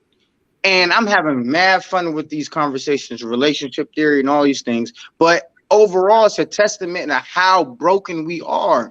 I can't even get with a woman without her thinking something crazy about me, or I'm thinking she's going to play me. Nobody wins the tit for tat battle. All right, babe, you did something wrong. Let's talk this out. You know you can't do that if we're going to be together. Okay. If that happens, I'm not going to think about getting back at you. No, and you shouldn't do that either. Nobody wins the tit for tat battle. Being petty is not a virtuous trait, and I'm not gonna pump that up like it is, bruh. And I don't know what that comment says. Somebody laughing. You know, I get made fun of about getting on my soapbox. I'm about Black empowerment, bruh, at the end of the day. And the fact that Black men and Black women having issues of coming together and understanding that we're on the same team is a problem for me. And it's a passion that I'm always trying to get right. So definitely, Pat. You go ahead. I appreciate you saying that, Pat. I appreciate you saying that because that's some real shit. Because nowadays it's wild as fuck. Like, because you got to worry about. Like, but so how do we fix that then? It'll never be. It's never gonna. It can be. It only can be fixed. We have to listen to one another. First of all, I think the thing right now is too many people are we first of all, we have to stop all the she does this, he does that. Like, why can't we just be? You only need to think about the person you're with. So all it is, the women does this, the man does that. It's pointless because that's not who you with. Be worried about who you plan on being with, who you with in that moment, and who you are seeking. That's all you need to be worried about. Because the person that you're attracted to is different from this person to that person. So every woman doesn't have to be everything. Every man doesn't have to be everything. It just has to be that one for you. Yeah, that's true. I agree. I don't know, man. That petty shit don't sit right with me though, for real. It's not because that I'm being petty. Like I'm not. It's not gonna be weeks. It's not gonna be. Go ahead. No, you good. Go ahead, baby. Oh no, it's not like weeks, but like when you come back and you want to be around, I'm gonna give it to you. But I'm not gonna be able to go along with it. Like I'm not gonna be long-winded with it. I'm gonna just, because I'm goofy at the end of the day. I'm like, okay, the nigga felt like he needed his space. I'm gonna give you that because at the end of the day, you're your own person. We can't just be up underneath each other 24/7 and not think that we're not gonna get tired of each other. Like, come on, like that's you used to being your own person. I'm used to being my own person. Now we together. We got to try to work together. Like I'm not like a petty person to go out and be like, oh, well now I'm gonna go fuck with this nigga. Like, I'm not that type of person because you all I see because I'm with you. But you wanted to be like that at the time, and I was being nice at the time. You know, I felt like we had a good time, but maybe something happened in your day where you don't feel like being bothered. Okay. So when you come back around, I'm gonna be like, oh, now you want to be bothered. Like being petty like that, but like to go out and just try to entertain somebody else. No, do y'all know how much of a headache y'all are to entertain in one? Like, I don't want to entertain 3, 4, 5 different men. No.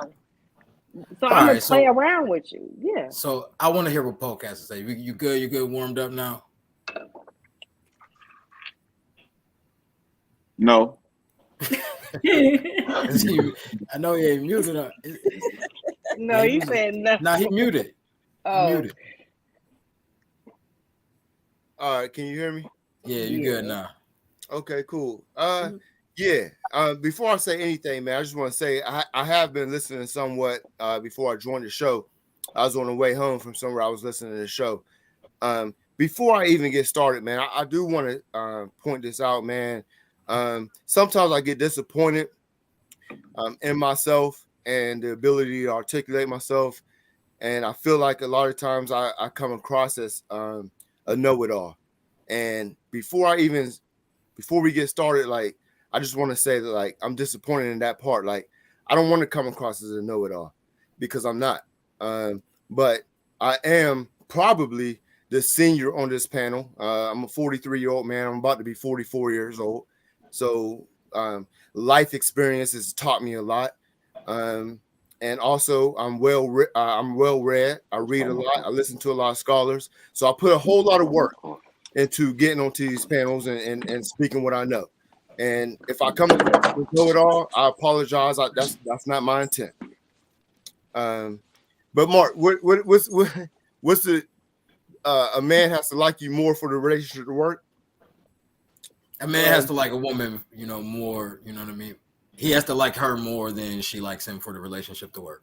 Okay, so in my opinion, like, that's never gonna work. At a certain point, a woman ain't gonna respect you for that type of shit. A man has to be on his mission. A man has to have a purpose. A man has to be about what the fuck he's doing in life.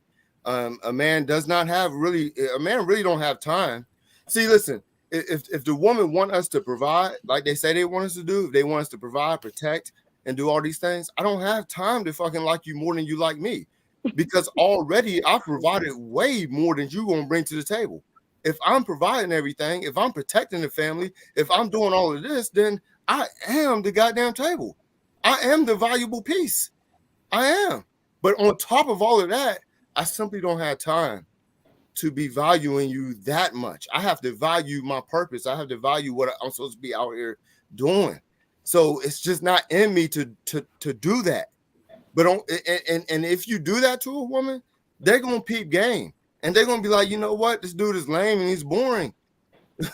But at the same time, I believe in a mutual type of respect and a mutual type of love, because we both bringing something to the table.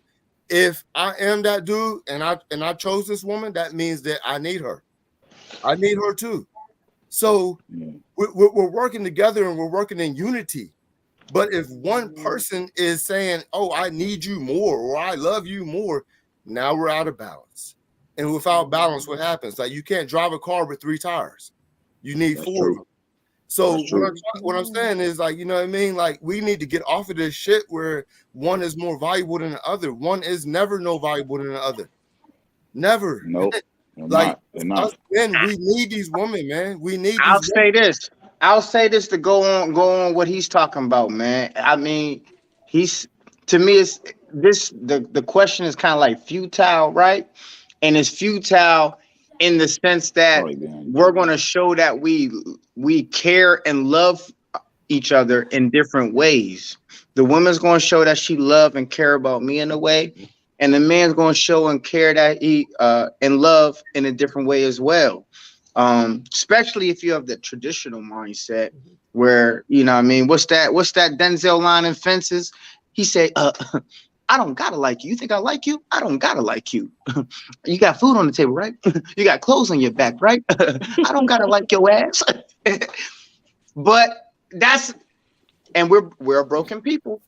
But that's him saying, I love you.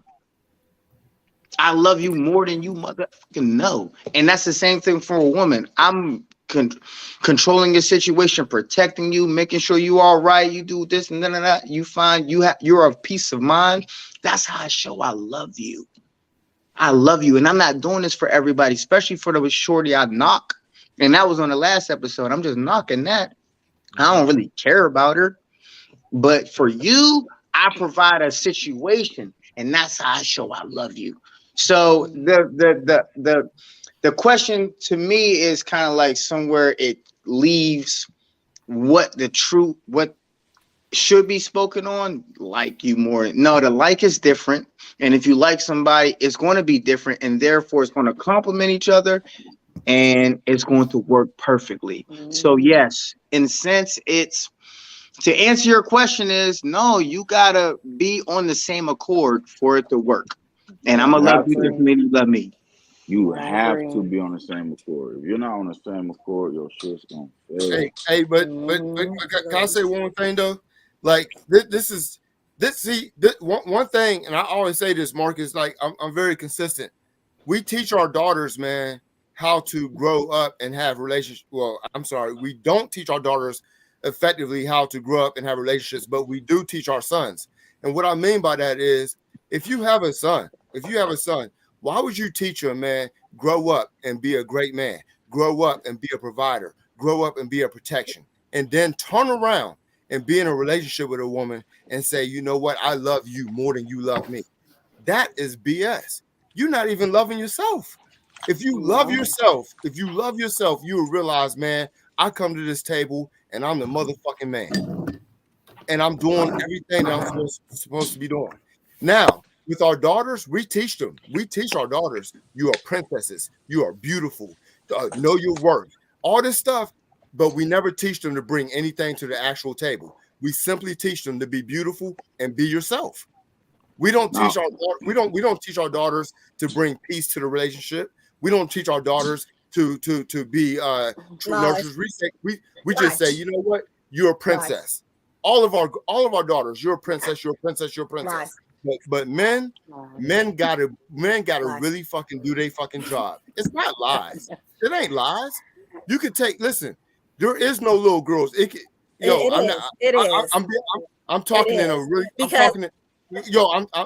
just let me finish my thought. We're really quick, please.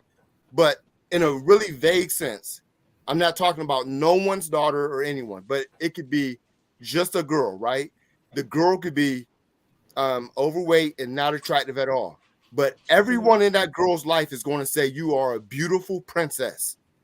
You are a pretty little princess. Everyone. But a boy, if a boy is a fat kid, we're going to call him a fat boy. If a kid is a little skinny kid, we're going to call him a little skinny bag of bones. If a boy is ugly, we're going to say that he's ugly. Everything that a man is, we are told that we are. But girls, we lie to them from the very fucking beginning. So it is literally impossible for a girl to actually know their worth because they've been lied to from the very beginning. Even if, let's say that little girl is a beautiful dime piece, very rarely do people say, you know what, you have a shitty attitude.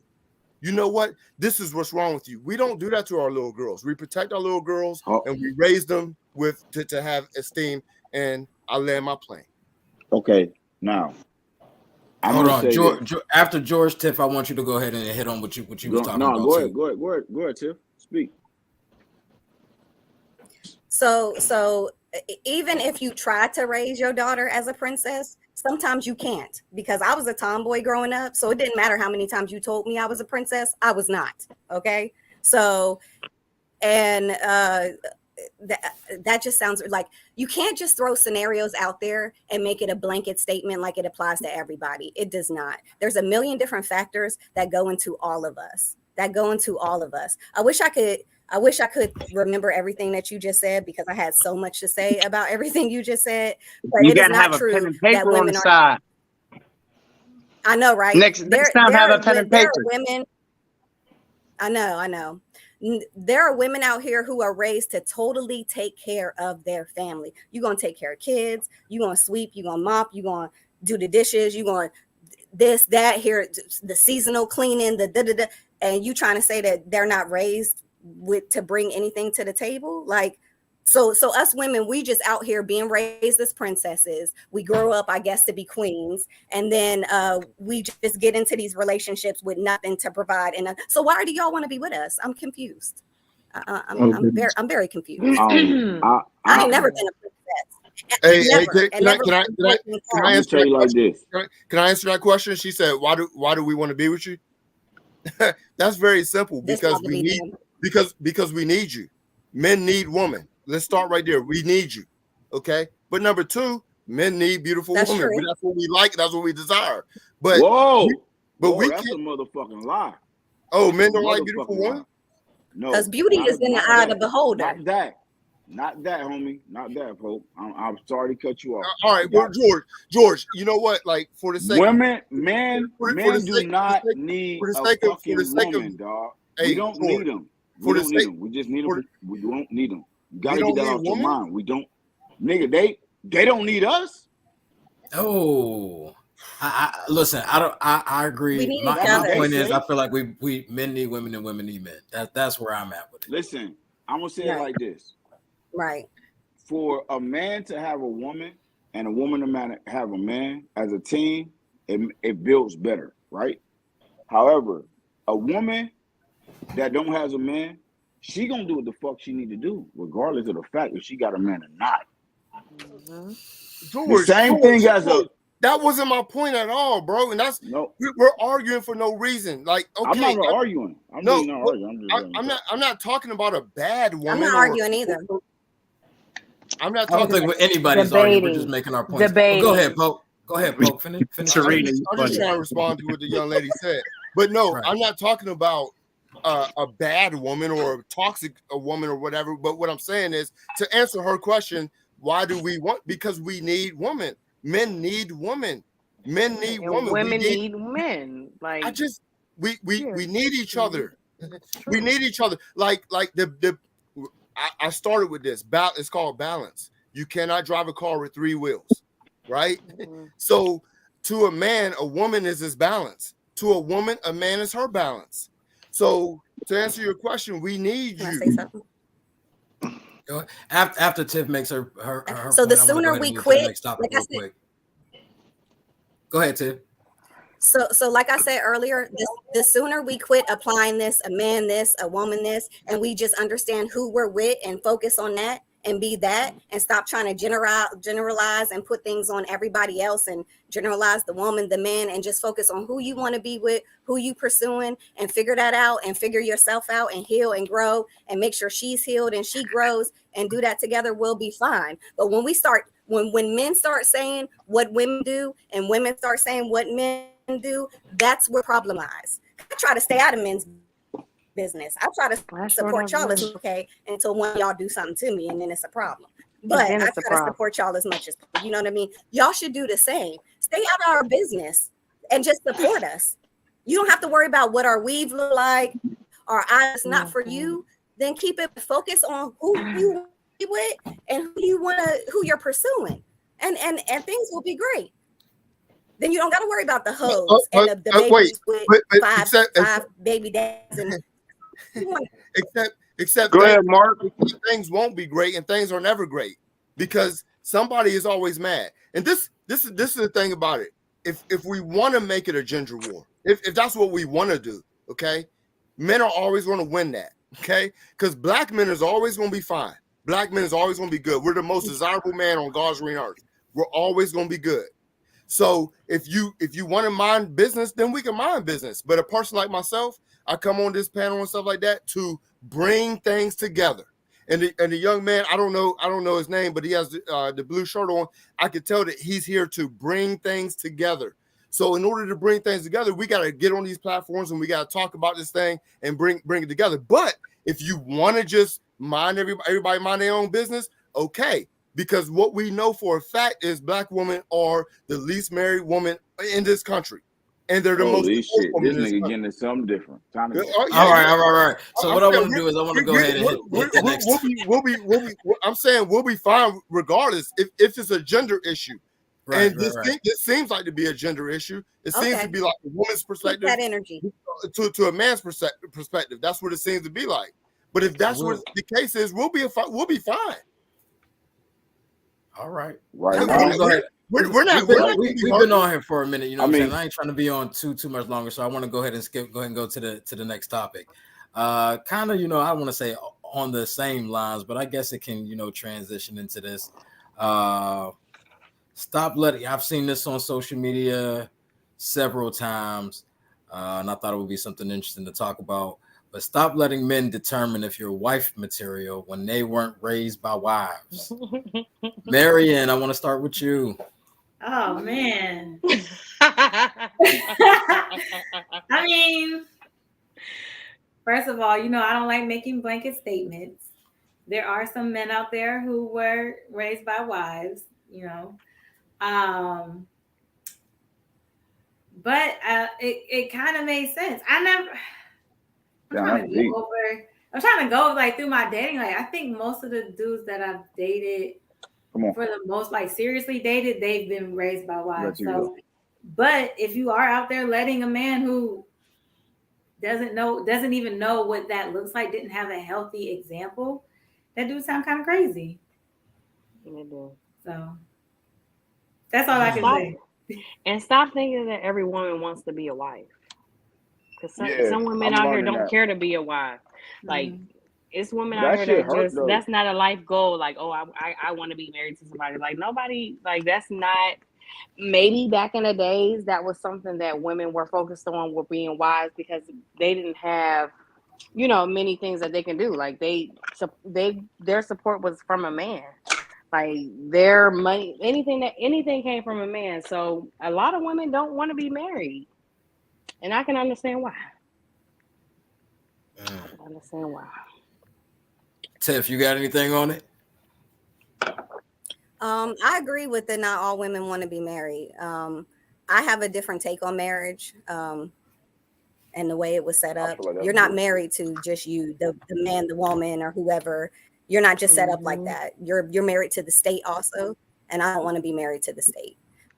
Our ancestors didn't get married to the state. They wasn't even allowed to get married. So I'm not going to put all this weight on being a wife because it's a title that the heart, the actions, the soul. I don't really know about looking for him because he wasn't raised by a wife. Like she said, like it needs to be healthy. You know what I mean? Was it a healthy situation? Because he could have been raised by a wife and it could have been totally unhealthy, or he could have been raised by somebody who was never even married and she could teach him the ways from her wrong. So it goes so many ways for me. I just don't know the correct answer for that. I don't know. You can't paint broad strokes. That's really what it is. Everybody's situation is different. I think, but that doesn't mean there aren't men who aren't qualified out there to determine what a wife is, who definitely try to. Social media fucked that up, man. That's true. Definitely. Social media messed that up because at the end of the day, like Miss T said, she says, not all women want to be wives right now. Well, back in the day, all women wanted to be wives. But it's not that they wanted to be. Well, I mean, we don't know. They had no choice but to be, because what could they do on their own? Well, they had to depend on a man for everything. He made decisions on a woman's body, like they still doing today. Because you know why? The man went to work, and what did he do? He brought home the check and gave it to the woman. The woman paid bills. She paid the bills and gave the man the money after everything was done. At the end of the day, if you want to get technical, she did, and what did he do? He gave her the check. He gave the main one the check, but had a family around the corner. So it's like, now we don't have to deal with that. We don't have to deal with you, dying, and then your other family that lived around the corner this whole time coming around when you die. Like, ahead, it's not like that no more. That's true. Go ahead, Pope. I want to let Pope get in on it. Go ahead. Okay, so again, this is the craziness. Number one, the actual question is, stop letting men determine who is a wife material when they aren't raised by wives? That was the question. Okay. And instead of answering that question, the answer was, hey, not all women prefer to be wives. So now we're in a tailspin about that. So I'm going to deal with that. Let me ask you this. Why in the world would you prefer to have a child by a man, but not marry and not be a wife? That is so flip-flop. That don't even make no goddamn common sense. I would rather have a child by this man before I marry this man. See, they was better off just answering the doggone question. But because they couldn't answer the question, they said some crazy shit. You would rather have a baby by a man instead of marrying a man. That don't make no sense. And a whole lot of times we are participating in our own demise. I gotta say something. You should want to marry somebody before you want to have a child. Go ahead, Rain. Go ahead, Rain. That is the absolute truth. That is the absolute truth, because just like you said, well, somebody said on here, life changes with your perspective and things that you wanted to happen. I wanted to be a wife. Don't get me wrong. I definitely wanted to be a wife. The person that I had a child with, I definitely wanted to be married to him. But unfortunately, he passed away. Things change. I've tried to get out here. I've tried to date and seeing what's out here. It's like, it's kind of ghetto out here. So me personally, I used to want to be a wife. Now that I'm getting older, I don't really want to be a wife. Me being single, and as long as I've been single, I'm hit on by married men. I'm hit on by men in relationships. So it makes me not want to be in a relationship. It makes me not want to be a wife. Because you out here, you got a whole wife laid up with you. You got a whole mate with you. I'm out here single. Why do you think I would want you? So it's not that's a whole nother topic. Yeah, Pat, right. That's a whole other topic. But it's like Pat, what you got? Not wants to be a wife, but it's just life changes it. What you got? What you got, Pat? Is he muted? Pat, you muted. He muted. You can't hear you. Oh, I was saying, I appreciate. Running your mouth. You got me now? No, that's the complexity of human sexuality and us being social beings. And I'm gonna be honest, the institution of marriage, I see why it's not as appealing as it once may have been 2-3 generations ago to us. But us, and I hate to do this, but I'd be trying to talk to the people. There's things that other ethnic groups are doing and they can get away with that we can't do because we're trying to put ourselves back together. Yes, sir. Yes, sir. Where I start going is no. We need to heal that relationship between the black man and the black woman. You need to come together, have some black babies, and do some black nation building. And they need to see a healthy relationship. Mm-hmm. Okay. That's where I'm coming from. So anything that you're going to tell me or ask me about, I'm coming through that. The institution of marriage can be very beneficial to the black person, to the black community, differently than maybe a white woman that's career driven and will have a son with a man who is also career driven, but they don't live together and they ain't married. And they can have a successful and fruitful life. And that white woman can do just very well. But she has things that's going in her favor that a black woman does not. So yes, my man Pope, man, he's saying, yo, black men and black women need each other because we don't have things on our side working in our direction that these other ethnic groups do. Now, like again, I'm harping on it, even though I said I didn't want to do it. Other ethnic groups. Fuck you, Pat. Go ahead. Other ethnic groups don't do this. Do you think the Hispanic woman talk like this about her Hispanic man? You think that white woman talk like this about her white man? Think over in Romania they talk about this about they white man? No, they don't do it. I don't need no Romanian man. I can do it myself. He just needs to give me a baby. They don't do that. They ain't saying that shit. So why is our black woman doing it? Because we can go into that all day. But there's forces at work, whether authentic or put there by force or by place, that has been put there to spread us apart, to make you not like us, make us be petty with each other, to make us feel like we don't need to be with each other, to make us feel like, no, I don't need him. No. Yes, you do. Yes, we do. If we're going to have if we're going to move up the socioeconomic ladder at all, have a power at all within these systems, that black man needs to get with that black woman, make it healthy. Now, make it healthy now, and have some black children. And make some black children. And make some black children. And it might, and I'll end with this, and it might take a few generations. Now, I say that the millennials and then Gen Z is kind of the ones that just don't give a fuck. But the millennials kind of hit it first. Gen Z don't give a fuck. I fuck with them. They don't give a fuck. They don't trust the teacher. They don't trust the pastor. They don't trust the judge. They don't trust nobody. They will fuck your shit up. That's what the Z and Gen Z is. So what I'm saying is, with all of that, we gotta harness it. We gotta harness that energy into no. Let's get to something that's going to help us as a people. And to me, the answer to a lot of these things are to, and I said I have it on a shirt on the site: identify, educate, resist. Identify the problem, educate the people around the issues, come up with ways to resist the system. And unfortunately, that takes a generation or two. So that means telling our daughters some things and telling our sons some things. We're looking at us talking to each other. All right, I'm gonna get off my soapbox. So that's where I'm at. All right, listen. So Pat and Pope, first of all, can I say something? I gotta apologize to you because Pat just shut me the fuck up. Because he is right. Both of y'all are right. You know what I'm saying? Because I did say, you know what I'm saying, I'm a man of my word. And what I say, I'm a real dude when it comes to it. So if I'm wrong, I'm wrong. But y'all are right. Because what Pat said.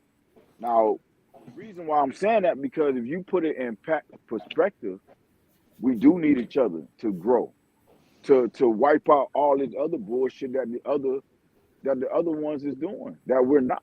Like, I just think that for me saying that, I just feel like women is trying to be too much like us. They're not playing they role.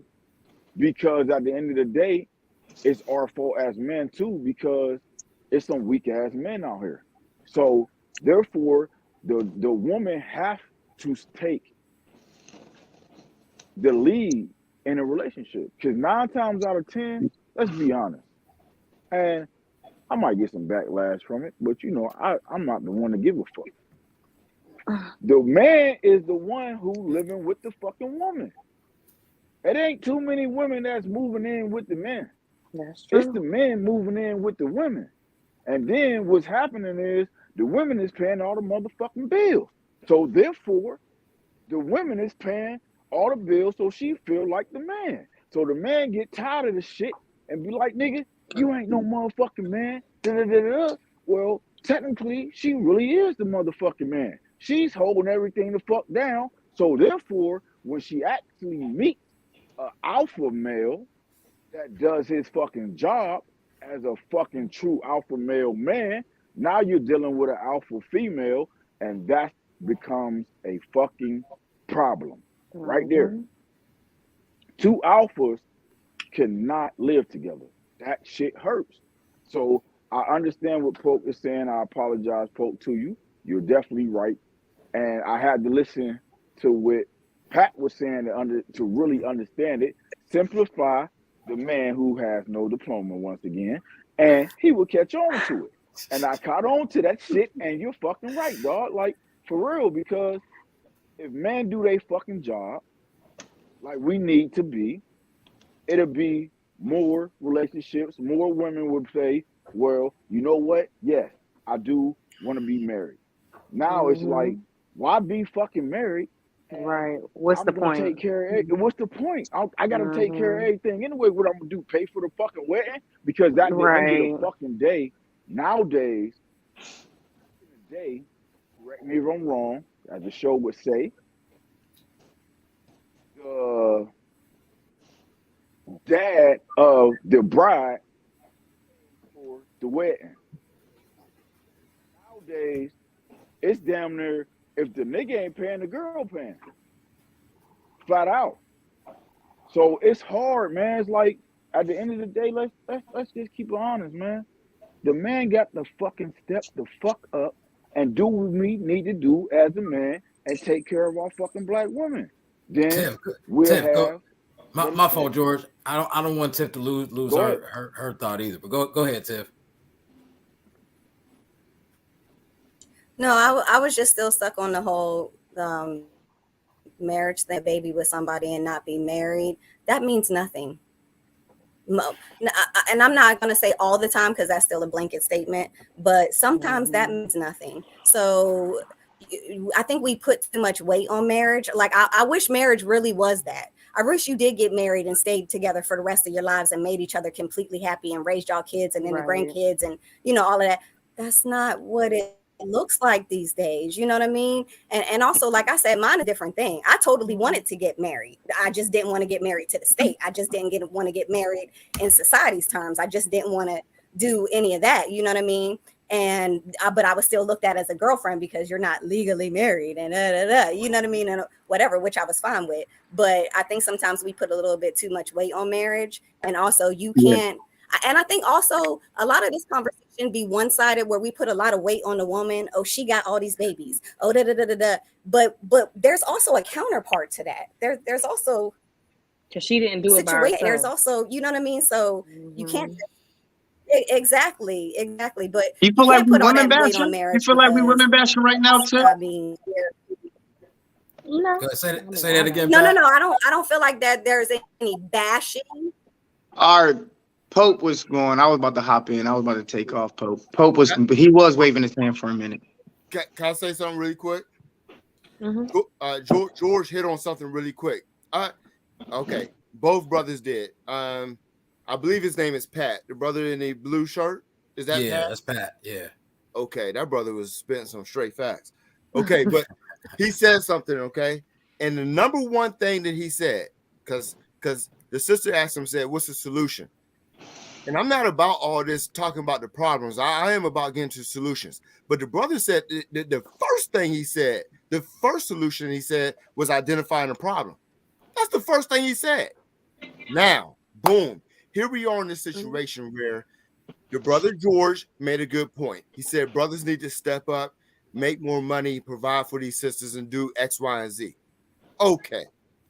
Now, I'm going to give you a backdrop. So at my job, you know, we have this group chat, and my supervisor sent some shit over talking about some shit, and I sent him a quote back, and it was a quote by Woody Williams, and the quote says this: no matter how good the team or how efficient the methodology is, if we're not solving the right problem, the project fails.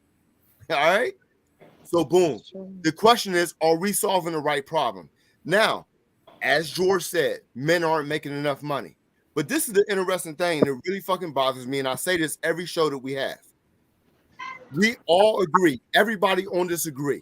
Everyone on this agrees that we have a problem with white supremacy and racism. Does anybody disagree with that? Not at all. No one. Not one single person disagrees with that. But you know, the one time the black woman disagrees with that is when black men isn't making enough money. That's the one time where they're like, you know what? There's no racism. Just get your ass out there and make more money. Okay. Wait.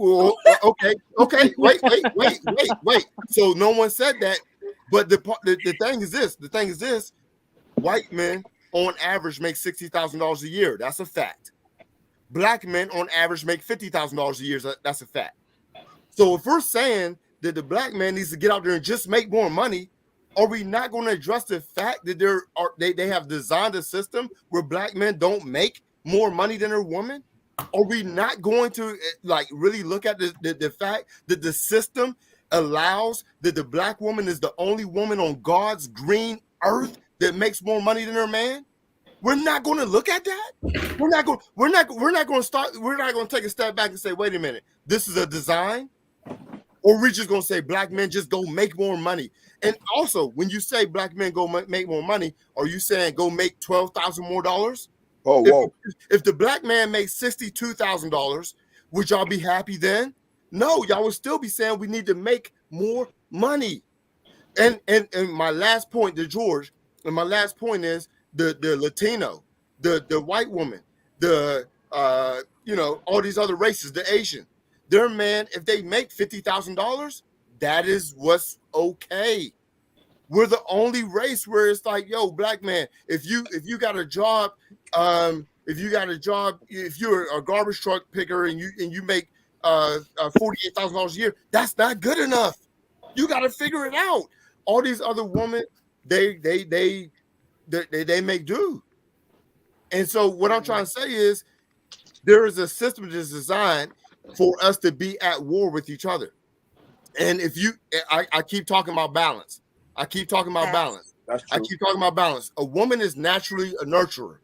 A woman is naturally a nurturer. A man is naturally a provider. If you create a system in which the woman makes more money than the man, then there's going to be fucking problems. And we're the only race where the woman makes more money than the man. The only race. And you tell me, I have no problem with that. I have no problem with my woman making more money. But okay, I understand you don't have a problem with it. But are you saying that that's not by design, George? No, it is because I get it. If you look at it, by design. It's by design.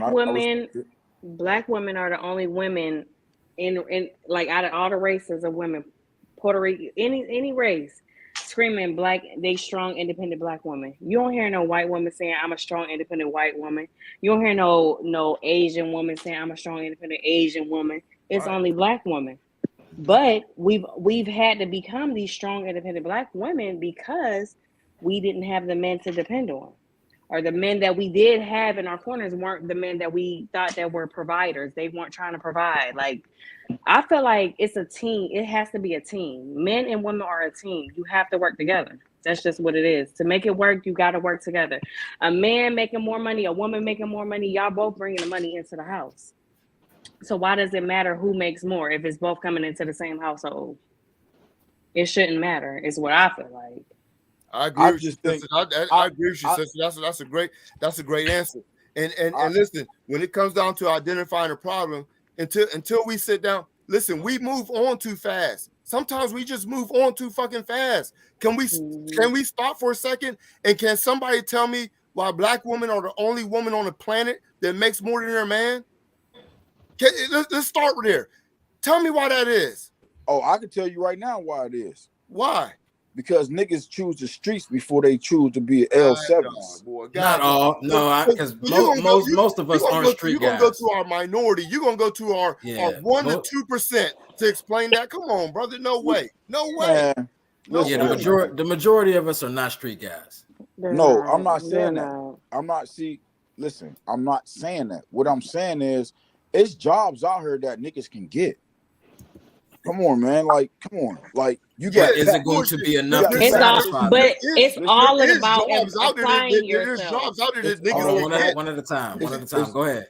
Pope. What was you saying there? Okay, so there is jobs out here that niggas could get, but there ain't jobs out here where you can pay and provide for your family. And that's another thing that we don't do a good enough job at, especially our sisters.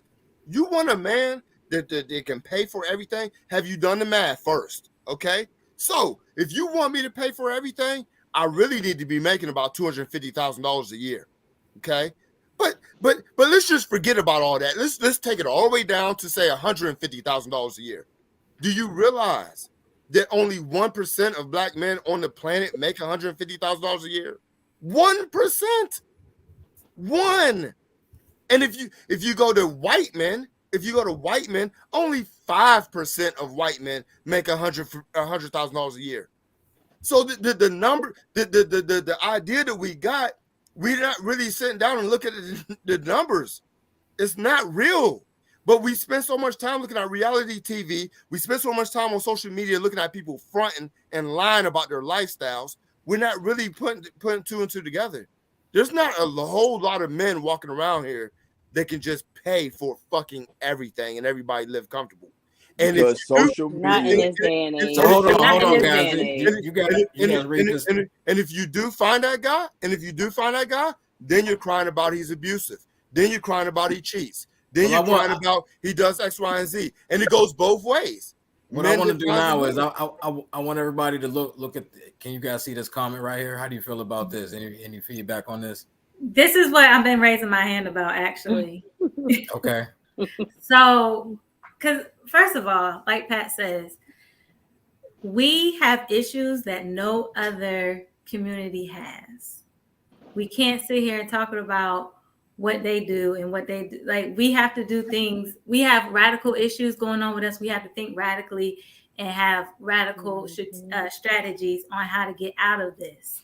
So I remember a few episodes back when I was on here and y'all accused me of not being peaceful to my man because I said if he had a 9-to-5, you asked me if I would date a bus driver, or I bring up about dating a teacher.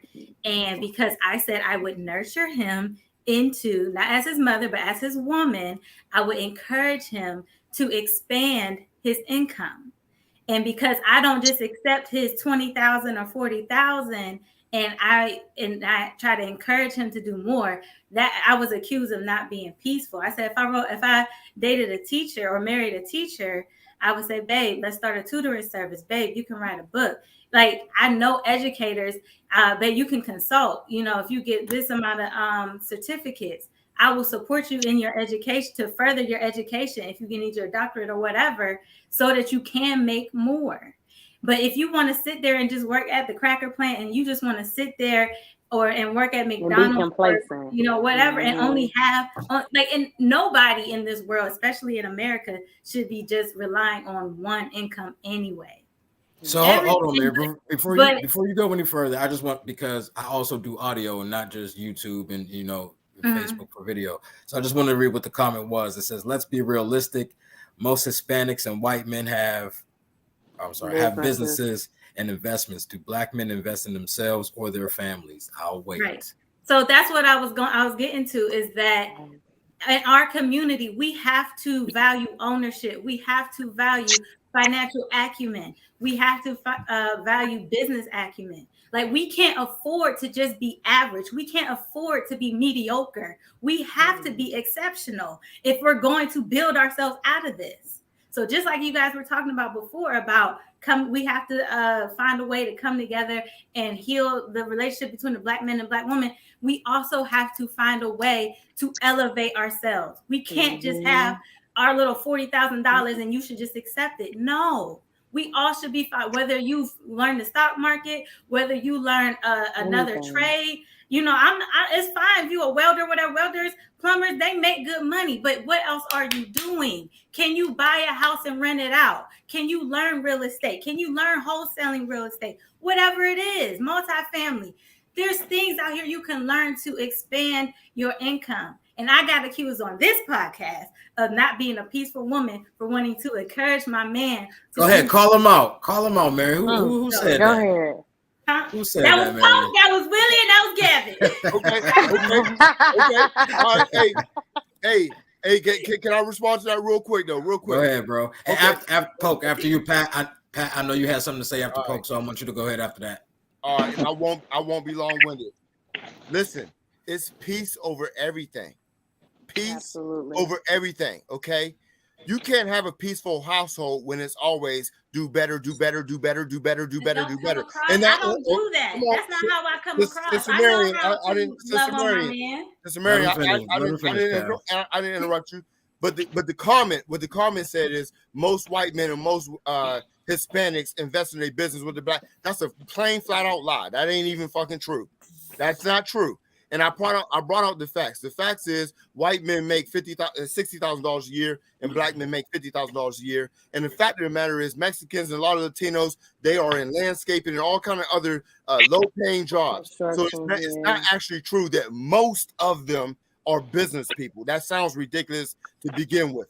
But all I'm trying to say is it's peace over everything. And if I make $50,000 a year and I could come with a sister that makes $50,000 a year and we have peace and harmony in our household and we're happy, that's $100,000 household. And now we can make things happen. Now we can flip things and now we can work business together. But if you want to get together with me and because I'm making $50,000, while you're making $50,000 a year and you keep badgering me on how I can be better, that's BS and that's not peace. We can be peaceful. We can make $40,000. You can make $40,000. That's $80,000. And now let's come together and figure out how we can make more money together.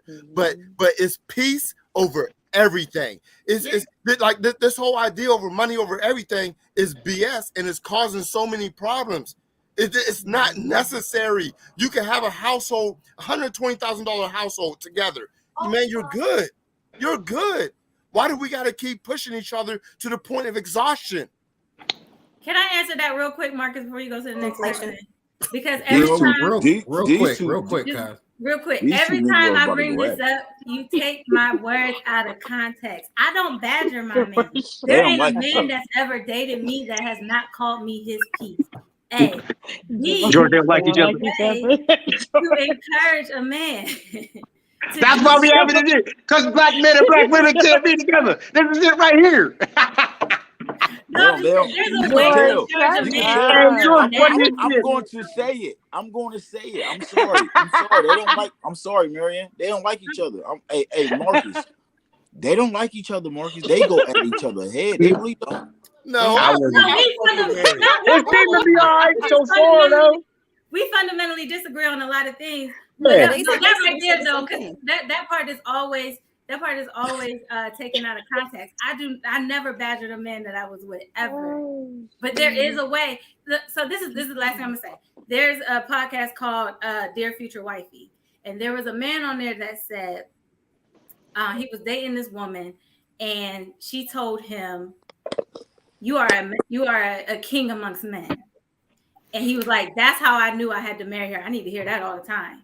So me saying, baby, you are capable of this. You are capable of more. You have all this in you. Building him up so that he'll want to do more. Not saying you need to. You can't. I can't believe. Where's my Tesla? I'm not doing that. There's a difference. Hey, no, I'm gonna be honest, Marion. That's what I got when you were saying that. Just being supportive of your man. But there must have something happened 3 episodes ago you talked about that I don't know and me and George don't know about. Maybe George was there. No, I don't know.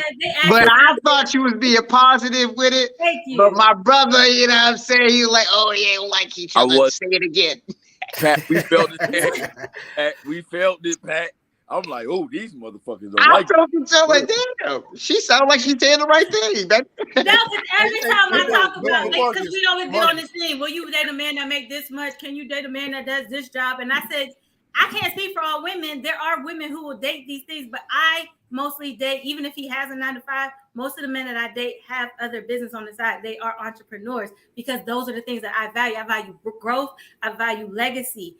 I'm building things on the side along with my 9-to-5. That's who I attract. That's who I'm attracted to. So we got into one of those things. And as soon as I said, I would want a teacher to, to write a book or have a tutoring service, or if he's driving a bus, I'd be like, okay, when are we going to own these? That's not peace. And I'm just like, come on. Man, it wasn't like that, Poke. Don't let him do you like that, Poke. That wasn't it. That ain't the truth. She embellished that, Poke. In all actuality, I'll be honest, but it needs to be said in this moment right here. Like, actually, I freaking love Marion, and I know that Marcus knows this because I've never said one single bad word about her or not. Listen, there's also been conversations between the 3 of us off of the show. You know what I'm saying? Like, I'd be like, I think Poke hit me, was like, yo, I need you to call Marion right now. I got something to say.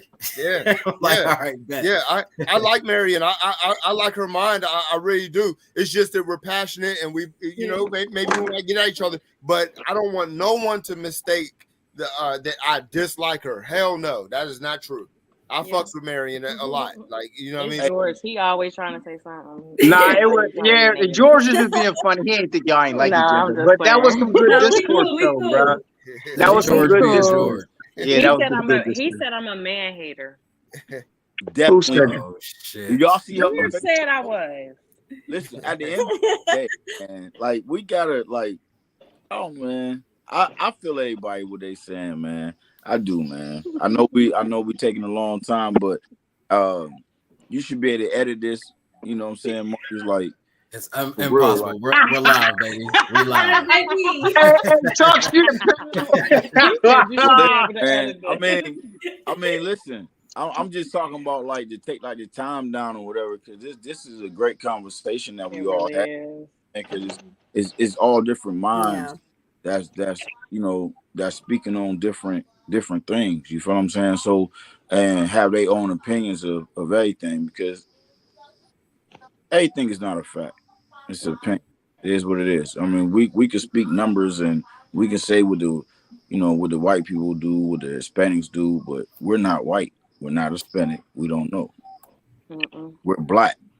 Yep. We only can speak off of our experiences, what we have. You know what I'm saying? Like most white motherfuckers kill you. You gotta understand. That shit just happened 2 times out in right by Smiley's. That's the second time it happened. Either a man killed his wife that y'all might not know, and the wife killed her man, and they was both white. You understand what I'm saying? Right on there on Mill Street. Yeah, that was the last on Mill Street, but the other one would just happen like a year ago. But they don't get enough, you know what I'm saying, news coverage, so we don't know it.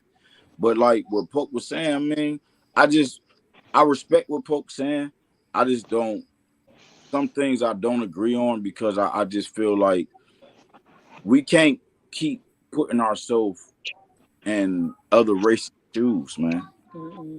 We just can't keep doing that shit. We just got to correct ourselves as a race. We got to correct what we need to correct and move on with it. You know what I'm saying? Like, at the end of the day, I feel like, and a lot of us feel like, and the white people, Hispanics, they know we are the best race out here. We just don't stick together.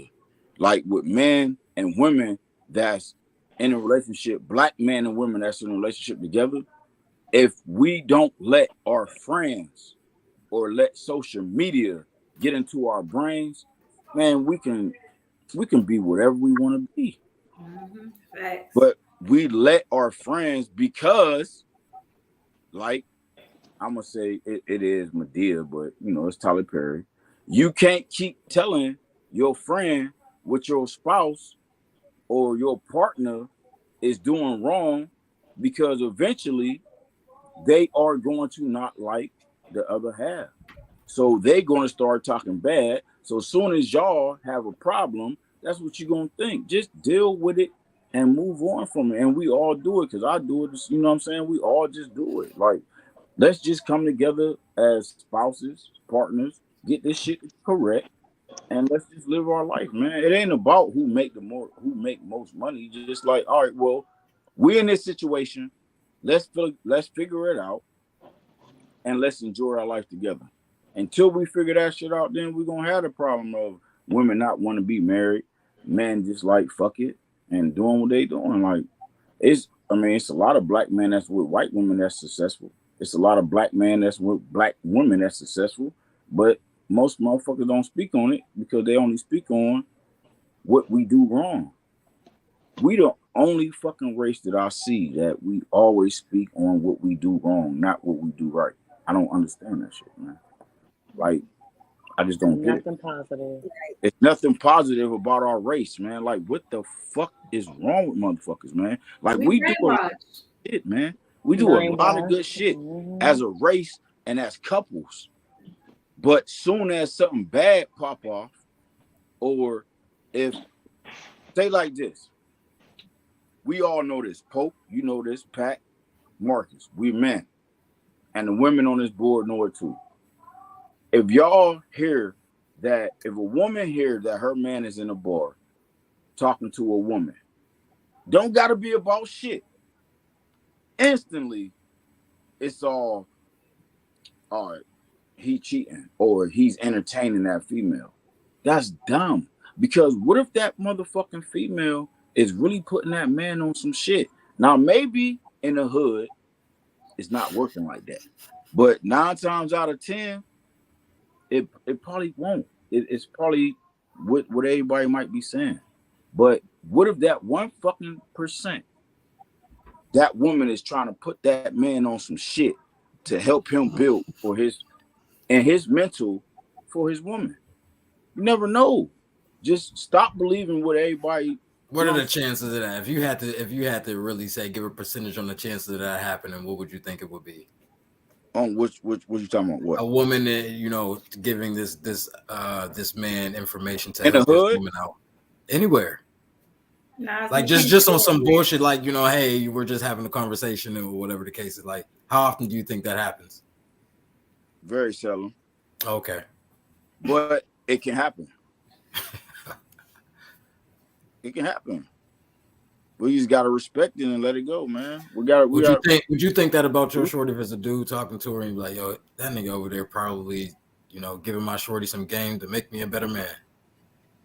No. Fuck that. I ain't talking about that, motherfucker. I ain't talking about that.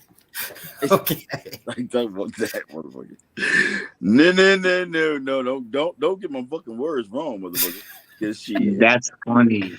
No, fuck that. That's funny. Ain't no other lions in the Lions Den. Nah. Sorry. No. But yo, so Pat, did you got something that you just want to piggyback off of real quick? Because I don't think we're gonna get to the last topic. I don't got. Get to the last topic. What's the last topic, Marty? Let's go. Fuck, we already 2 hours in. All right, well, shit. Fuck hey, it. people listen to this while cleaning. Fuck shit. You know what I mean? Yeah, this is on. It's gonna be on. Right. They listen to it. They put can this go on back cleaning. and listen to it while they cleaning. Right. You know what I mean? So we already 2 hours in. Spotify, Apple Podcast. Okay. Right. Where can I get this? Where can I get this shit, bro? What's up? So this is where we'll go. Women who constantly show off their bodies on social media, how are they viewed? Anybody who want? Go ahead, George. I feel like you did this in the wrong order, man. We done got positive, and you just keep taking us down and down into the gutter. We gotta help Marcus get his topics in order so we can end on the high note, being positive to the black folk. We just keep going under and under and under. Hold on. Like, wait, what we talking about, man? We don't already said this. Let me mute this motherfucker. Listen. The plan wasn't to go into this topic because, I'm saying, I'm like, okay, I got a text like, yo, we an hour and a half in. Okay, cool. I got somebody, keeping time and all of that shit because I lose track of it. So we're an hour and a half in. So I'm like, all right, boom, let me get this last one to end on the high note. So I'm like, okay, we're not going to get to this last topic. You know what I'm saying? We've been on here for a minute. Y'all motherfuckers pushed me here. So now we're going to talk about it. All right. I think that's the question for the fellas. That is what happened. That's exactly what happened. That is what happened. That's real rap, bro. That is real rap. But this is George did it. This isn't so much like just geared George towards us and our people, though. You know what I'm saying? This is all across. Well, we ain't worried about white folks, man. We black. Just saying, I'm sorry. Right. I'm sorry, baby. There's people on here listening who are interested in all types of flavors. Well, they spying. They on the wrong podcast. Hey, Mary, they spying, man. They getting information and taking it back. Hey, listen. The more that this grows, that will happen. You'll have your trolls and your, what I'm saying, those type of folks there, or just it can grow. We gonna help you make this shit grow to when you boom. We gonna talk shit. You gonna have all the personalities on here. Would you say talk, George? I'm gonna talk that shit. Talk shit. I've been saying that. Hey, we need to get Powell, get his voice on there more because he a real nigga, and we need him on there more. Because everybody on there, I got mad opinions about the last episode, man. And you was sitting there like me. I would have been sitting there just like you, like, yo, I can't say that, Mark. I ain't gonna say that about your last episode. But I got opinions though. And George was sitting there like, yo, these motherfuckers is really saying this. I know you are. The story just said that. Listen, I was like, Mark, come on, man. Can we get some diversity in that panel, man? I got in trouble. There's too much Cardi B up there, man. Tiffany, we need you in there. Tiff. You got it. Listen, and we gotta get Tiff. Cardi B. You gotta have. I'm here now. We gotta get Tiff in there. I don't know about all that. I mean, I need, I shouldn't be, my skirt need to come down to my knees now. Hold on. Listen, look, we need something here. Balance out that Cardi B. If you really knew me, who be the Cardi B? Because I got a dad. Wait. Hold on. I have to appeal to all audiences, Pat. Yeah, I know. We talk about it all the time. Massive appeal. But you got an audience that you got to feed, sir.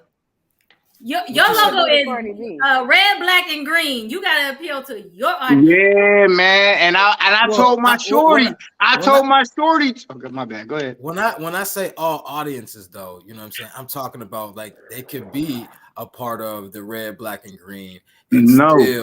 But Mark, you want people, and you know how you started out. We rap, bro, and we're gonna say it on your episode in front of the people. You know how to start it out, bro. You did not want to be down there all like that. You wanted to uplift, so you wanted to have these certain conversations, but give a different narrative to it, bro. And last episode was, I ain't talked to you off air about this, but so I ain't gonna say it now. No, I'm not gonna say it now because I didn't talk to you off air. And just get with the question, Marcus, because y'all niggas got some shit to say, and I feel make sure y'all call me. Because some shit make sure y'all call your cousin now. No. As brothers, listen. As brothers, it's certain shit that can be said that don't need to be said on social media. It just don't need to be said on social media. It's just as brothers because you love your brother and you expect more out of your brother. And you trying to see your brother great, so you trying to push it to be great. You trying to push your brother to be great, and I feel that, Pat, and that's everything that I respect. And I'm trying to say the same thing to Marcus. So as your brother, yeah, go ahead, nail that nigga to the fucking cross. Off air. Go ahead. I have a suggestion. I think that you should do all. Go ahead, George. I'm sorry. No, go ahead. No, go ahead, Tiff. Go ahead. I think that y'all should do.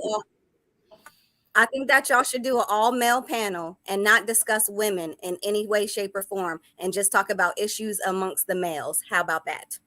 Ooh. Let me know so I can. How about that? What about that? Are we gonna be women bashers? Don't talk about females. Only talk about men issues. How about that? Huh? About male issues? I think y'all should do that. That's don't talk about women at all. I mean, women are part of y'all issues, but keep it to what y'all need to talk about. That's just like, okay, I get you. We're talking about like sports and shit. anything, but I want y'all to dig. I want y'all to dig deeper. Y'all need to dig deeper in. Dig deeper into what? Dig deeper into what? Wait, to piggyback off Tiff, can y'all talk about what y'all need to do on y'all part? We all, black men and black women, need to man up, need to woman up. But can y'all talk about only what men need to do, what black men need to do to uplift the community? Hey, my brother's scratching his head, so I'm gonna come out with fire. I'm about to be vicious. My brother's scratching his head, so that's what I'm gonna tell y'all. Listen, y'all not on the committee, y'all not in the meetings about what content we gonna go over. If y'all got some if y'all got something to say about the content of our shows, of his show, you could submit that in writing. Thank you. Go to the next joint. Man. All right. Yo, y'all wild as fuck for real. But I love come on, man. Because my brother, he can get a little passive sometimes, man. And I don't like what's going on right now. To back up, Pat, can I say something really quick? The reason why that's that could never actually be a show is because men get together and we agree that is some fucking fuckery. Men get together and we agree, like, man, you know what? That ain't right. Woman, it's a what is it? Right? Can I finish my statement, please? But I'm just saying I don't know what you're talking about. What's man? Wrong. No. Everybody, chill out. We going to the next one. Go ahead, say the joint, Mark. Real rap, bro. Say it. All right. So look. Yeah, let's just go get ahead and get into the last topic, because like I said, we 2.5 hours in. Well, fuck it, let's do it. Where we at? All right. women who constantly show off their bodies on social media, how are they viewed? Right. Well, why didn't you go out there and get the visa? You want me to do everything? Oh, shit. I have to mute that. Don't mute that. That's the woman's house, man. She right. Shit. No, that needed to be muted. Look how you did. But go ahead. So, anybody want to take a crack at this first? Damn. Pope, we'll start with you, Pope. No, I don't want to take the first crack. Okay, no, because I would like to know from a woman's point of view, like when y'all see women who do this on a consistent basis, how do y'all feel about it? It ain't my business. Okay. I don't choose to live that way. It's not something that I would do, but I don't bash or judge other women for doing that. Okay. So if they feel, I do have questions. I think where my issue, were you hurt? Is there something that need to be unpacked? Maybe. All I'm right. not saying definitely. I do have questions. Where my issue comes in on it is when you do this on a regular basis and then it's, why are y'all in my inbox? You know what I'm saying? That's weird. I think that's extremely weird. Also, I have posted a picture of a woman bent over grabbing her ankles, and Pat, I think you saw, maybe everybody saw it. Everybody see this post that I made on Facebook? I think I put it on Instagram too, but it was a woman bent over in like a bathing suit or her drawers, whatever the case is. Her coochie cat was out. Yeah, it definitely was. They had a little blur on it, but she was bent over grabbing her ankles, and I asked, fellas, would you date anybody who consistently posted pictures like this? And I would say probably 99.9% of the men were like, no, I would have sex with her, but I would not date her. So, you'll have women who doing this and still feel like, well, they'll basically tell us that we're wrong for the way that it is that we think, because of how a woman is portraying herself on social media, actually like just not having any clothes on. So when you can see that, men, they'll say, men, you guys are visual people. Okay, cool. Yes, we are. So if you know that and you're consistently dressing a certain kind of way and it's going to get a certain kind of attention from certain people and it's unwanted attention, I don't understand why this would still be. I'll hop in first, bro. Go ahead. Since some people being bashful, I'll hop in first. Go ahead. So two things come to my mind right off the rip.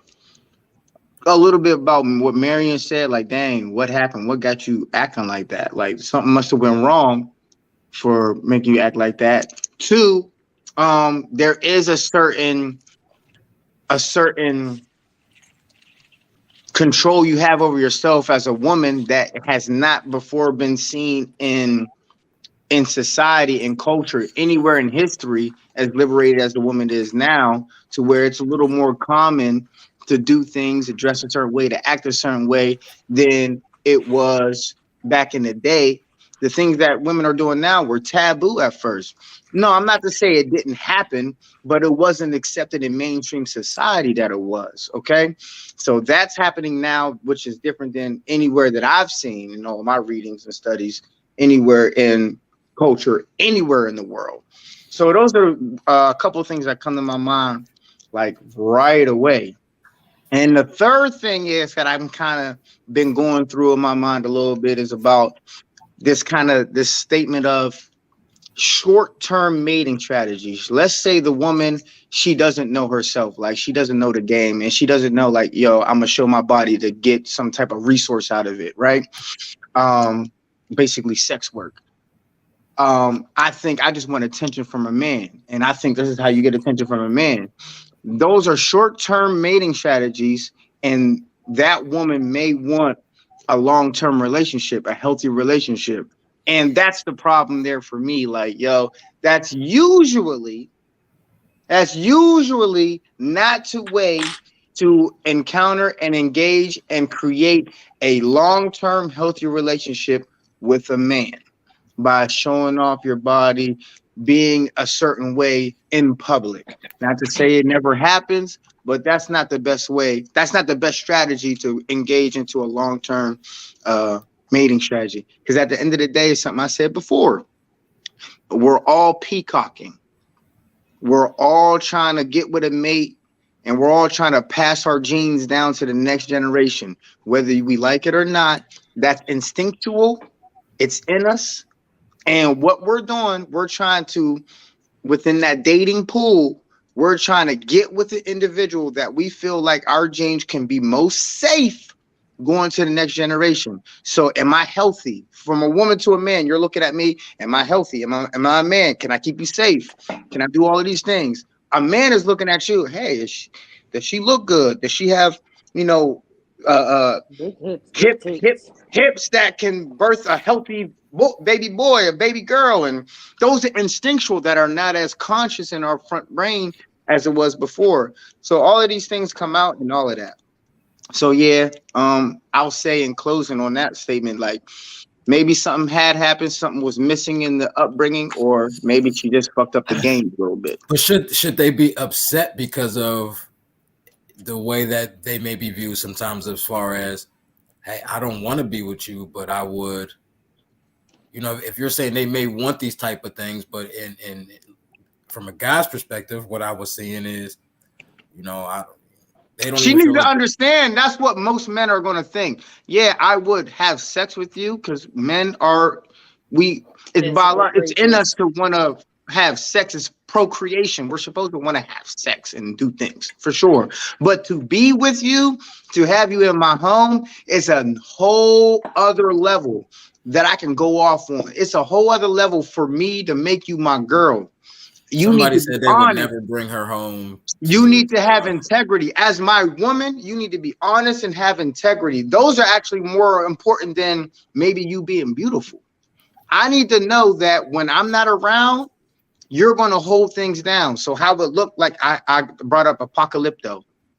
Apocalypto needs to know that woman is trustworthy, because when he goes out on a hunt with his homies, he needs to know that no other man's coming in a hunt when he coming into his hut while he's out with his homies getting food for the whole tribe. The integrity of that woman is more important than how beautiful you are. So yeah, you look good, big titties, fat old ass. I'll hit that thing. Okay, whatever. But I can't make you my woman because you're too accessible, and you'll have me in a compromised position if I'm not careful. Anybody else? I like how you put that. Go ahead, Pope. I want to piggyback on what he said, because number one, he's 1,000% right, and I can't think of nothing that he said was wrong. And when we had spoke, or actually when I had commented on that, I was like, well, maybe that's why as men we should stop sleeping with women like that. Because most of us said, shit, I hit that shit, but I wouldn't want to be with her. But that's where all of our fucking problems come from. The undisciplined dick is where all of our fucking problems come from. Like, you see what I'm saying? At what point are we going to look at that and be like, okay, what good comes from this woman? What good will come from this? But most people that comment, I'll tear that shit up. Why?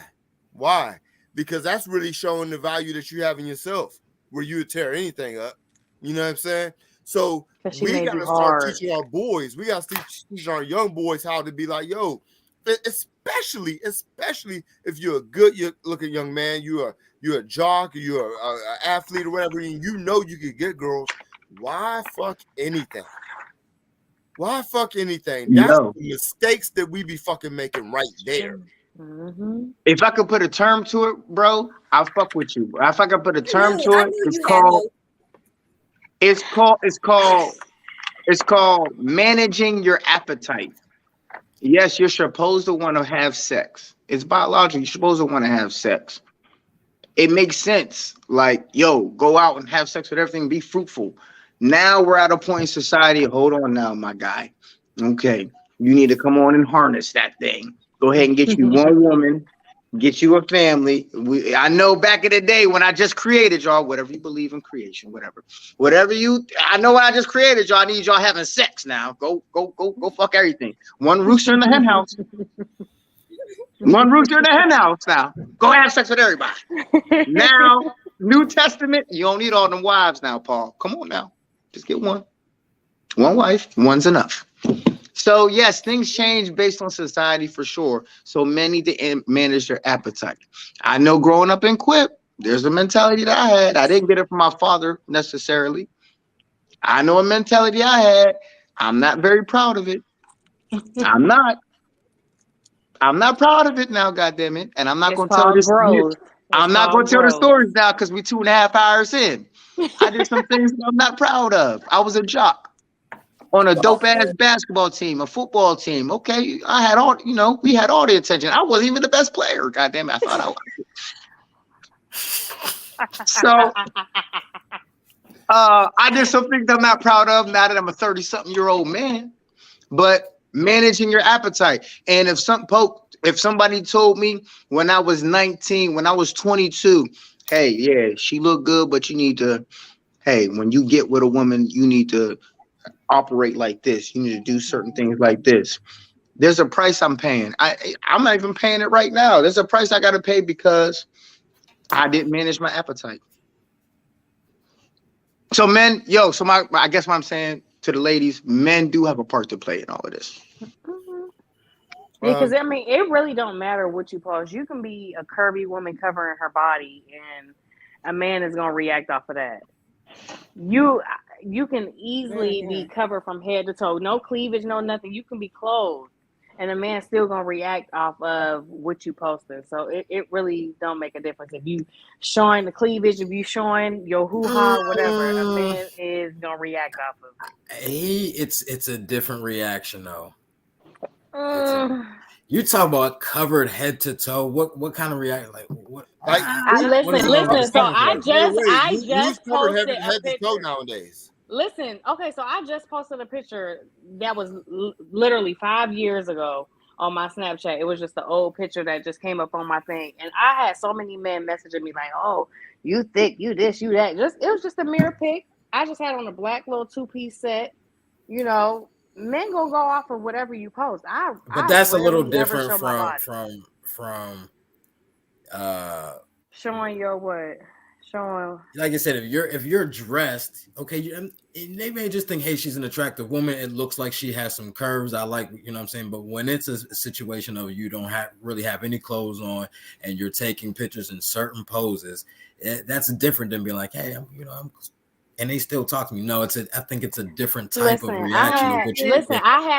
The picture that I posted, I'm gonna have to post it on Facebook. It's a simple picture. It's a mirror pic. Somebody asked me on that picture, commented on a picture and said, I just gotta ask you a question. I just want to know, can you throw it back, or do you take it, or can you not handle it, or something they said. And I'm just like, Ray, you find some weird fucking motherfuckers. No, but Marcus, that's more common. That's more common than you think, bro. It's actually Marcus, maybe because you didn't walk the halls of AHS, because you can ask the people I went to school with. I always had on sweats and hoop shorts because I got tired of those boys sexualizing and objectifying me, and it did not make a difference. It did not make a difference, because I remember in middle school, in 8th grade, I had 3 boys get suspended in 1 year for smacking my butt, and I ain't never do nothing that's objective and all crazy and wild. Like, you just see a woman with a fat ass and you just go crazy. Girl. Nah, that's another conversation right there. That's another one. That's another one. That's something that fellas got to take on. Catcalling and objectifying women just by sight. There's a little bit that men got to take on for sure. They do. If you said 8th grade, that means he just liked you. That's all. You was wrong for getting that. Thank you, man. First of all, I did not. He got caught. George, don't do that. He got caught by the teacher. I didn't tell on him. And shit, one of them really didn't even get suspended because he go to the teacher and tell him I didn't do it. No, George, you shouldn't be touching that thing, man. He shouldn't be touching it. Stop it. Come on. Hey, this is like what we disagreed in. We're not even talking about what we're supposed to be talking about. Oh, okay. Like now we're talking about little boys in high school and how No. We just saying objective, recently, I just today. I understand. I do, but what the actual topic is, females that are showing themselves on social media over there. We're not talking about high school and stuff like that. Okay, I just got sexually assaulted if I may, all of you ladies are beautiful ladies. If you post something on social media as grown people, I mean, most likely, hopefully, they're respectful, but they're going to respond. They're going to get in your DMs and say, "Hey, man, you're beautiful. What about you?" And to be honest with you, if you were being completely honest, what they say. That's kind of what you're looking for. But you're not going to say that, and that's fine. But what I'm saying is, we're talking about women. We're talking about women that get on on social media and take half naked pictures all the time. That's what we're talking about. And then question us as far as why are these motherfuckers in my DM and shit? You know what y'all probably should have had a woman that be on here posting themselves half naked, because none of the women on here post themselves like that. Yeah, nobody posts themselves half naked, and so we can't. I'm not gonna lie. That was be on our side then. We on y'all side. Be on our side easy then. to do. That wasn't easy to find somebody like that. Hey, no, we got. Hey, hold on. We got an opportunity here, though, Mark. Hey, Mark, we got an opportunity. We got 3 feminists that come on here to talk bad about women. Let's see if we can do it. Hey, Tarina, you don't like that, right? Oh, yeah. Make them say it, Mark. You don't like it? I don't They like need to put it. some clothes on. Like, what's the point? Hey, Tarina, tell them to put some clothes on. Like, put some clothes on. You ain't gotta say all that. Put some clothes on, mama. Like, hey, I'm having you ain't fun. Gotta do that. Like, I'm having a blast right now, man. But like I was saying though, the responses that I was getting from posting that picture and asking, would you date a woman who consistently poses this way? Most people were saying no, we wouldn't want to be with them. But then there were some women like, well, if she's not good enough to be with, why is she good enough to even have sex with? So because they don't understand the nature. They don't understand the difference, the differentiation in sexuality between man and woman. Yes, there's something at play of a sexual maturity, a emotional maturity. There's definitely that at play. But the instinctual, how we're built, they lack the understanding of that. And most of us. Hold on. Oh, damn. I'm gonna let you go ahead, bro. We don't want that for you. You know what? This is social media, and I'm gonna let that ride. Okay, I don't know her, so keep going on with the conversation. That girl just she don't. We don't condone rape out here, man. We don't condone rape. Fuck out here, man. At the end of the day, when you're dealing with social media, this is what you got to deal with. Yeah. When you're on a podcast, this is the type of shit you got to deal with. You gonna have people's opinions. That's just dumb as fuck. That's the type female right there that fucking be half naked on social media. So go ahead, man. Go ahead. That's just dumb as fuck. That's just stupid. Hey, you about to be the Charlemagne the God of the podcast, though. It is what it is, man. Hey, they hate to love you, but they tuning in for you. Hey, yo, dumb though. Like, if I could say, man, George, man, you are one of the funniest dudes I ever. No, for real, George is simple. Like, yo, he dealt with the topic. That was so fucking brilliant, George bro. Is really simple. That was fucking brilliant, right there. Hey, you. Can I be the one to bring us back real quick? Go ahead. Let's go. Let's do it. I'm sorry, I don't remember who was talking, but that was me. But on the thing on the part of why are they good enough? Why are they good enough to have sex with? I kind of because it takes me back to that movie Chirac and the women had a strike and all that. I kind of wish we would kind of operate that way, men and women. I wish that the things that we say, that women say that they don't like about men, and men say that they don't like about women, I wish we would stop having sex with the men, with those people that we say that do the things that we say that we don't do. You know, I wish that were true. So and poke and pat, you know, dick discipline or managing your appetite, whatever. That needs to be a thing on both sides. Don't give me too much credit. Very true. Very true. Don't give me too much credit, man. I talk shit. We all fall short. Listen, me and Pat, we grew up in the same house. I don't think it would have been anything that would have been able to have been said to me as a teenager for me to be like, yeah, I'm not about to go out here and do this. Like we know that y'all think with one head most of the time. We're talking about being 15, 16, 17 years old. You know what I'm saying? Like to have I'm not saying you can't have any kind of discipline, but a lot of it comes through religion, and that's kind of like a little bit of where the good comes from, and a little bit of the bad. And I was always like, fuck that. Yeah, it comes from religion, and religion when it says, to me, it says don't have sex until you're married. I think it just lends to, hey, you need to control yourself, man. Control yourself, my guy. Come on now. Wait. Now, back in the day, you got married when you was 15, 16, 17. Even in the post-slavery, you got married 15, 16. What you waiting for? You know what I mean? But now society has changed. That's why I believe in not sticking to the script. You got to switch it up a little bit. It's not the same. So, yes, at the end of the day, it's knowledge of self. You cannot lead anybody if you don't lead yourself. So as men, we're looked to lead a relationship. You have to lead yourself in all facets. Lead yourself emotionally, mentally. You can't just be blowing up when things don't go your way. And therefore, you also need to control yourself sexually. You a good looking dude. You a fly dude. You making good money. What Kevin Samuels say, high value man. Of course, a woman gonna want you. But you got something at the crib or you're building something with another woman, you have to deny. And that's a sexual, that's what I mean by managing your appetite. Listen, what I was told, I'm going to tell you what I was taught, not exactly from my home. It don't matter. This is what they told me. It don't matter what she looked like if she got a fat ass. Yeah. Now that's crazy. Ain't that crazy? That sounds crazy. That's very crazy. That's crazy. Now my home didn't teach me that. My environment did. Now, if I didn't have the guidance that I had from the home, I might succumb to some things. Mm-hmm. You would have been out here but with 5 those don't come from what my situation came from. So what you think they was doing? They was doing at least half of what I was doing. Hey, times 7. Brother Pat, are you a Christian man? I'm just asking.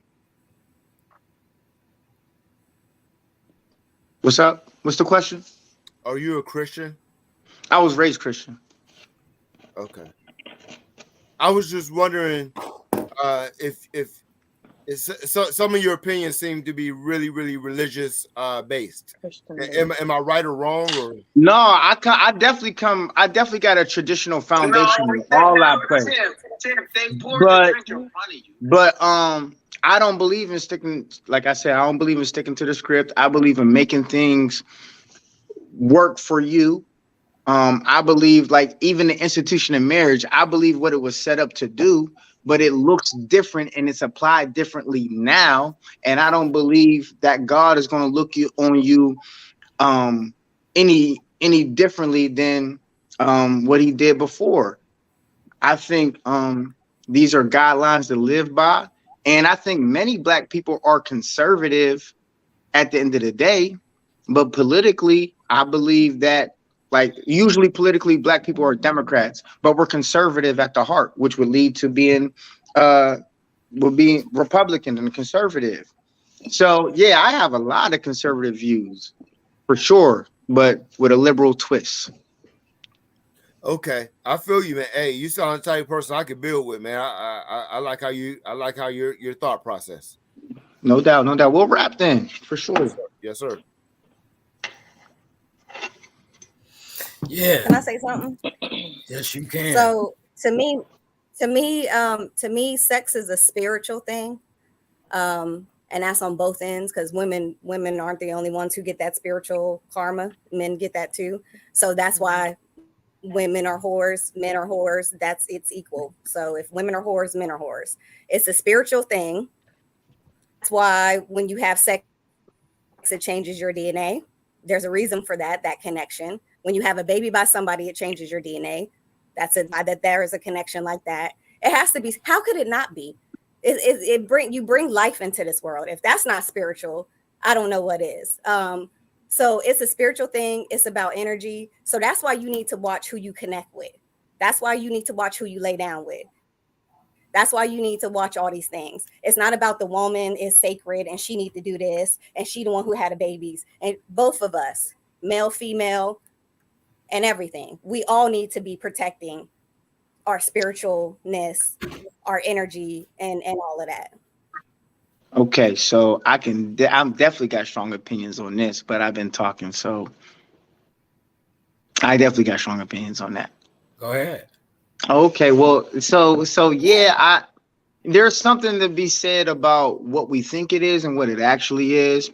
And you're absolutely right. You know what I mean? I said towards the beginning of this episode, like, yo, I think women want sex just as much as men want sex, but it's different in how it plays out and manifests in society. Therefore, it's a different approach in how you police it for yourself.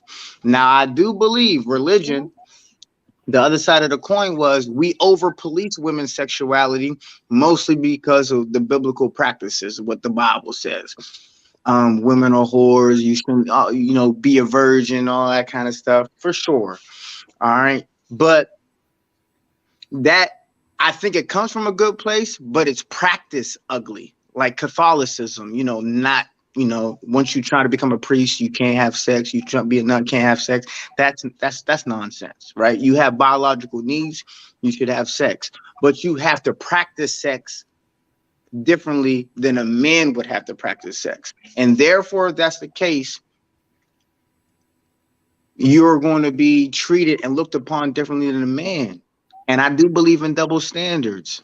That's just the way it is, because without the religion, without the spiritual piece, because I believe in just a spiritual transaction there. I'm with that. But there's more at stake when a woman has sex than when a man has sex. That's just period. What is that? You said it earlier. A woman has the baby. You're with the baby for at least 9 months. That's number one. I'll keep bringing up the movie Apocalypto. When a woman cheats, when a woman has infidelity, there's just more at stake than when a man goes out and cheats with somebody. We can't afford, if you're in the tribe, we cannot afford you fucking somebody across the river. You and Alakubu, you fucking with somebody in BF. You know what that is in Apocalypto time? I'm the tribe over here. You fucking with the dude across the river and we at war. Now he having sex with you. He know the layout of the swag. He fucking you. If he fuck you long enough, you gonna give him the secrets up. So there's way more at stake when you cheat than when I cheat. He has access to you. Therefore, he has access to me. I'm not safe anymore. So no, you can't for real do what I do. So you don't think that street runs both ways? Because y'all pillow talk like a I just laid out why it doesn't. You would think it would. I just laid out why it wouldn't. There's double standards. There's more at stake when you cheat than when a man cheats. There's more at stake when you get pregnant than when we get pregnant. There's more at stake. Therefore, you need to be more, you need to police your sexuality more. You need to have more of a wherewithal with who you lay down with and who you let have sex with you. Hey, can I say something really quick? Number one, Pat, like I never really heard that breakdown, but that is so fucking profound. But Tiffany, if I can help you out, I have two sons myself. I have two sons. Okay. I'm engaged now, and now I have a stepdaughter that's 14. Okay. The number one thing that was so profound to me was dealing with this 14-year-old daughter as opposed to dealing with my sons. And I like what Pat said. And it's really what I told my stepdaughter. If you get pregnant, the consequences are completely fucking different. If she gets pregnant, she's going to be 9 months pregnant. Her body is going to change. She got to have a baby. These are her fucking consequences. If my sons go out and get someone pregnant, we simply got to make sure we have enough money and we support that child. That's it. That's two different fucking things. So why do we act like the consequences are the same? The consequences are not the same. I can deal with my sons having a premature a child in high school. Let's just make sure that we stand up, be men about this, and support it. But when my daughter has a child, she's putting her body at risk. She's putting her health at risk. She got to have the baby. The baby's going to be with her every single day. All these things that she's boys don't do that. That don't happen with boys. Boys don't have health risk. Boys don't have health risk. No. If I get a woman pregnant, no, I don't have any health risk. I don't. No health risk at all. You know that pregnancy is the best thing that can happen out of sex, right? Pregnancy is the best thing that can happen, right? You know that, right? Because there's all types of other stuff that can happen when you have unprotected sex. So there's health issues all around that. I just said, okay, if a boy, I'm wrong. If a boy and a girl has sex, and neither one of them has any type of STDs, everybody's healthy. All things are equal. Okay? The girl gets pregnant. She's pregnant for 9 months. She has to deal with all that shit. She has to have the baby. Once the baby is born, the baby's going to be living with her. Most likely.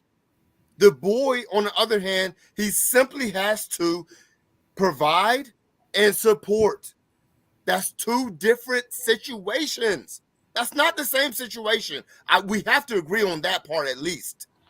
I never said it was the same. Okay, what I said is energetic and spiritually. To me, it is the same. Okay. I never said sexual. I know men and women, sex is different for men and women. Spiritually and energetically, it's the same shit. You taking in somebody else, and you got to worry how that affects you.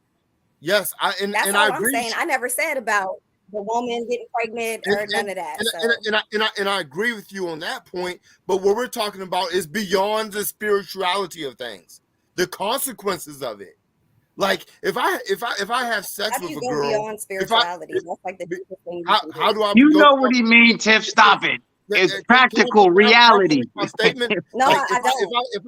If I have sex with a woman, you know what I'm saying? Beyond the special, I'm hoping I didn't get her pregnant.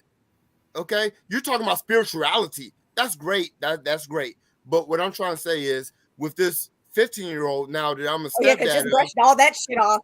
Spirituality, get back to the sex, like because you know. Yeah, I'm gonna brush all that off. Spirituality is important.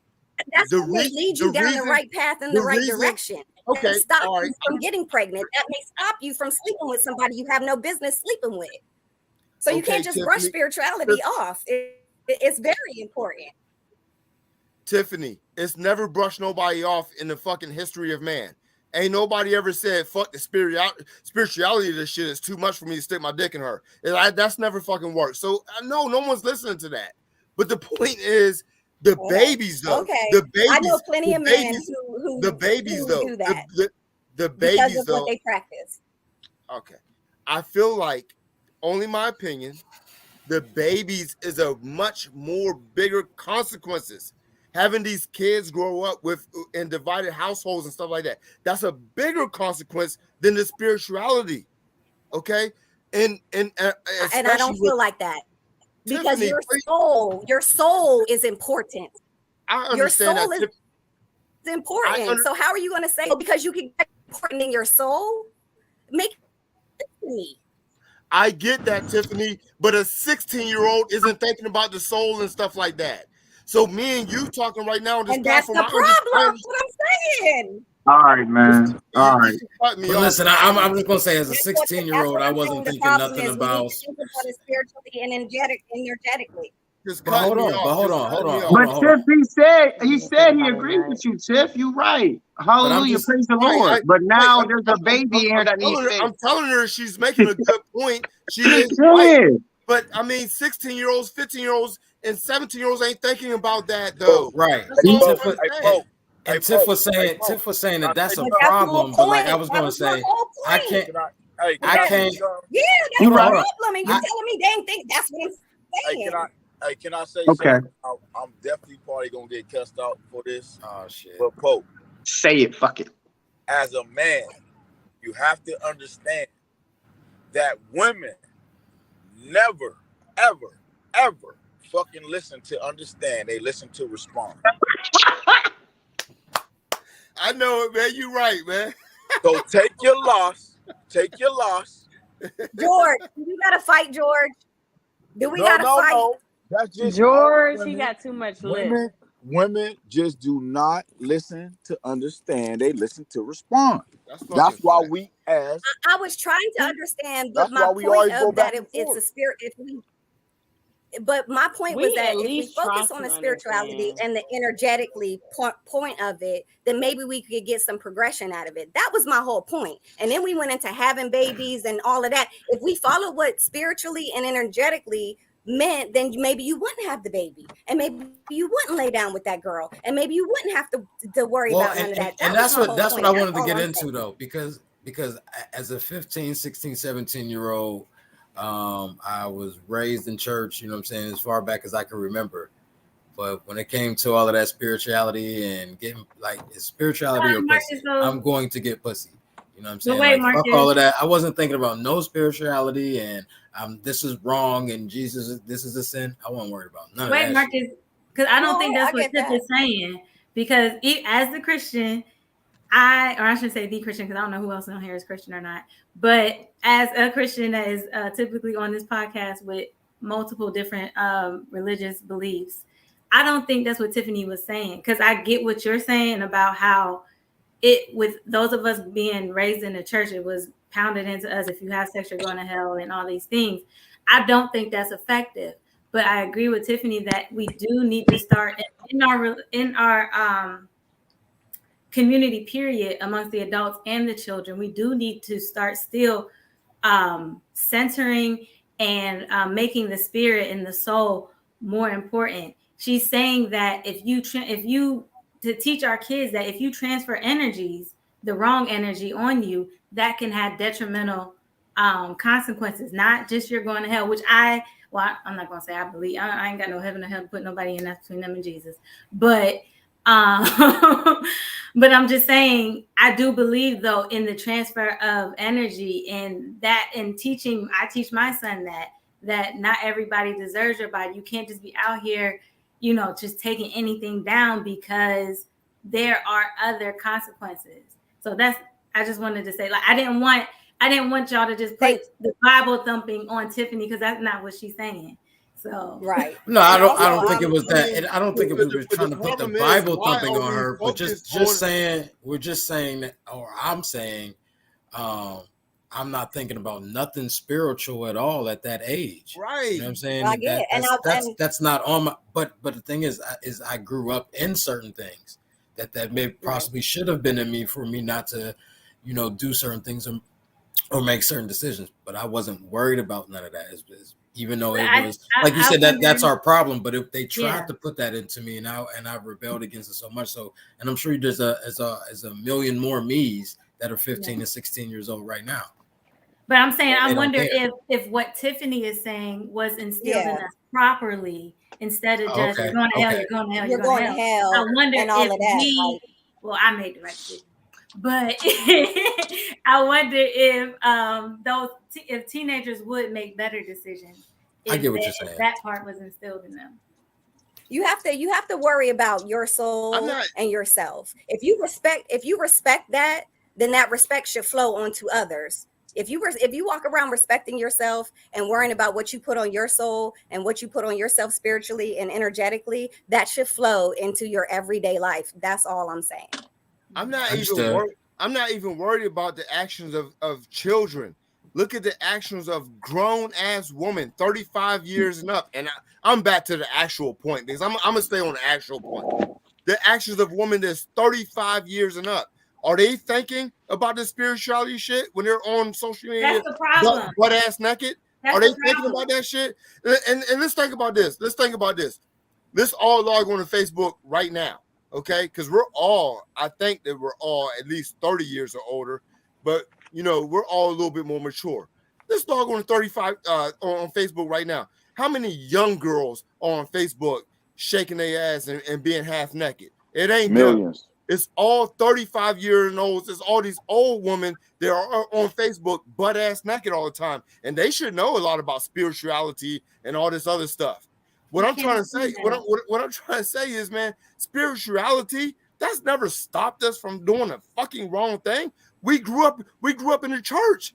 All of us niggas, we all grew up in the church. I'm not necessarily talking about the church. We all grew up in the church. I'm not necessarily talking about the church. No. I think I do understand what you're saying. You're saying that when you have sex, you're exchanging spirits and stuff like that. You could curse yourself, all kind of different things. You could be having sex with a demon, all that type of stuff. Okay, I'm not going to ask you what you're saying because I'm going to lose my turn to speak.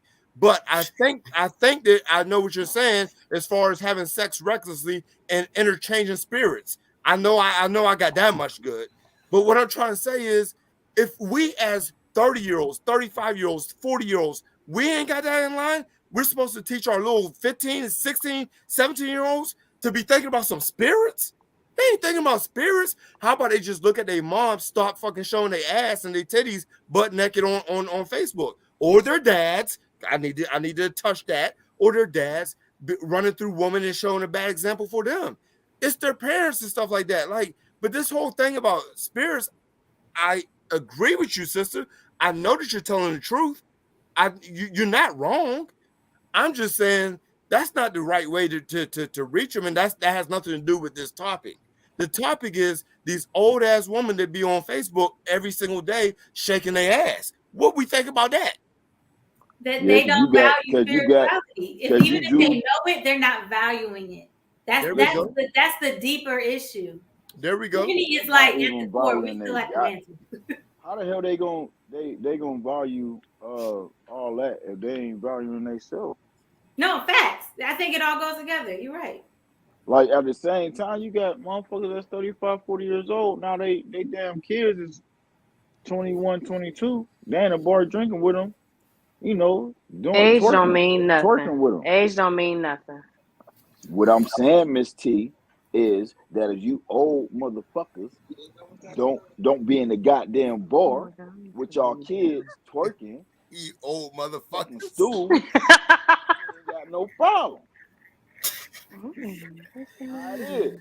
Once your child is old enough to get in the fucking bar, it's time to sit your ass down. No, I agree. Sit your little monkey ass down in that goddamn wheelchair that you're gonna be in about 10 more years, shit. And just let it go.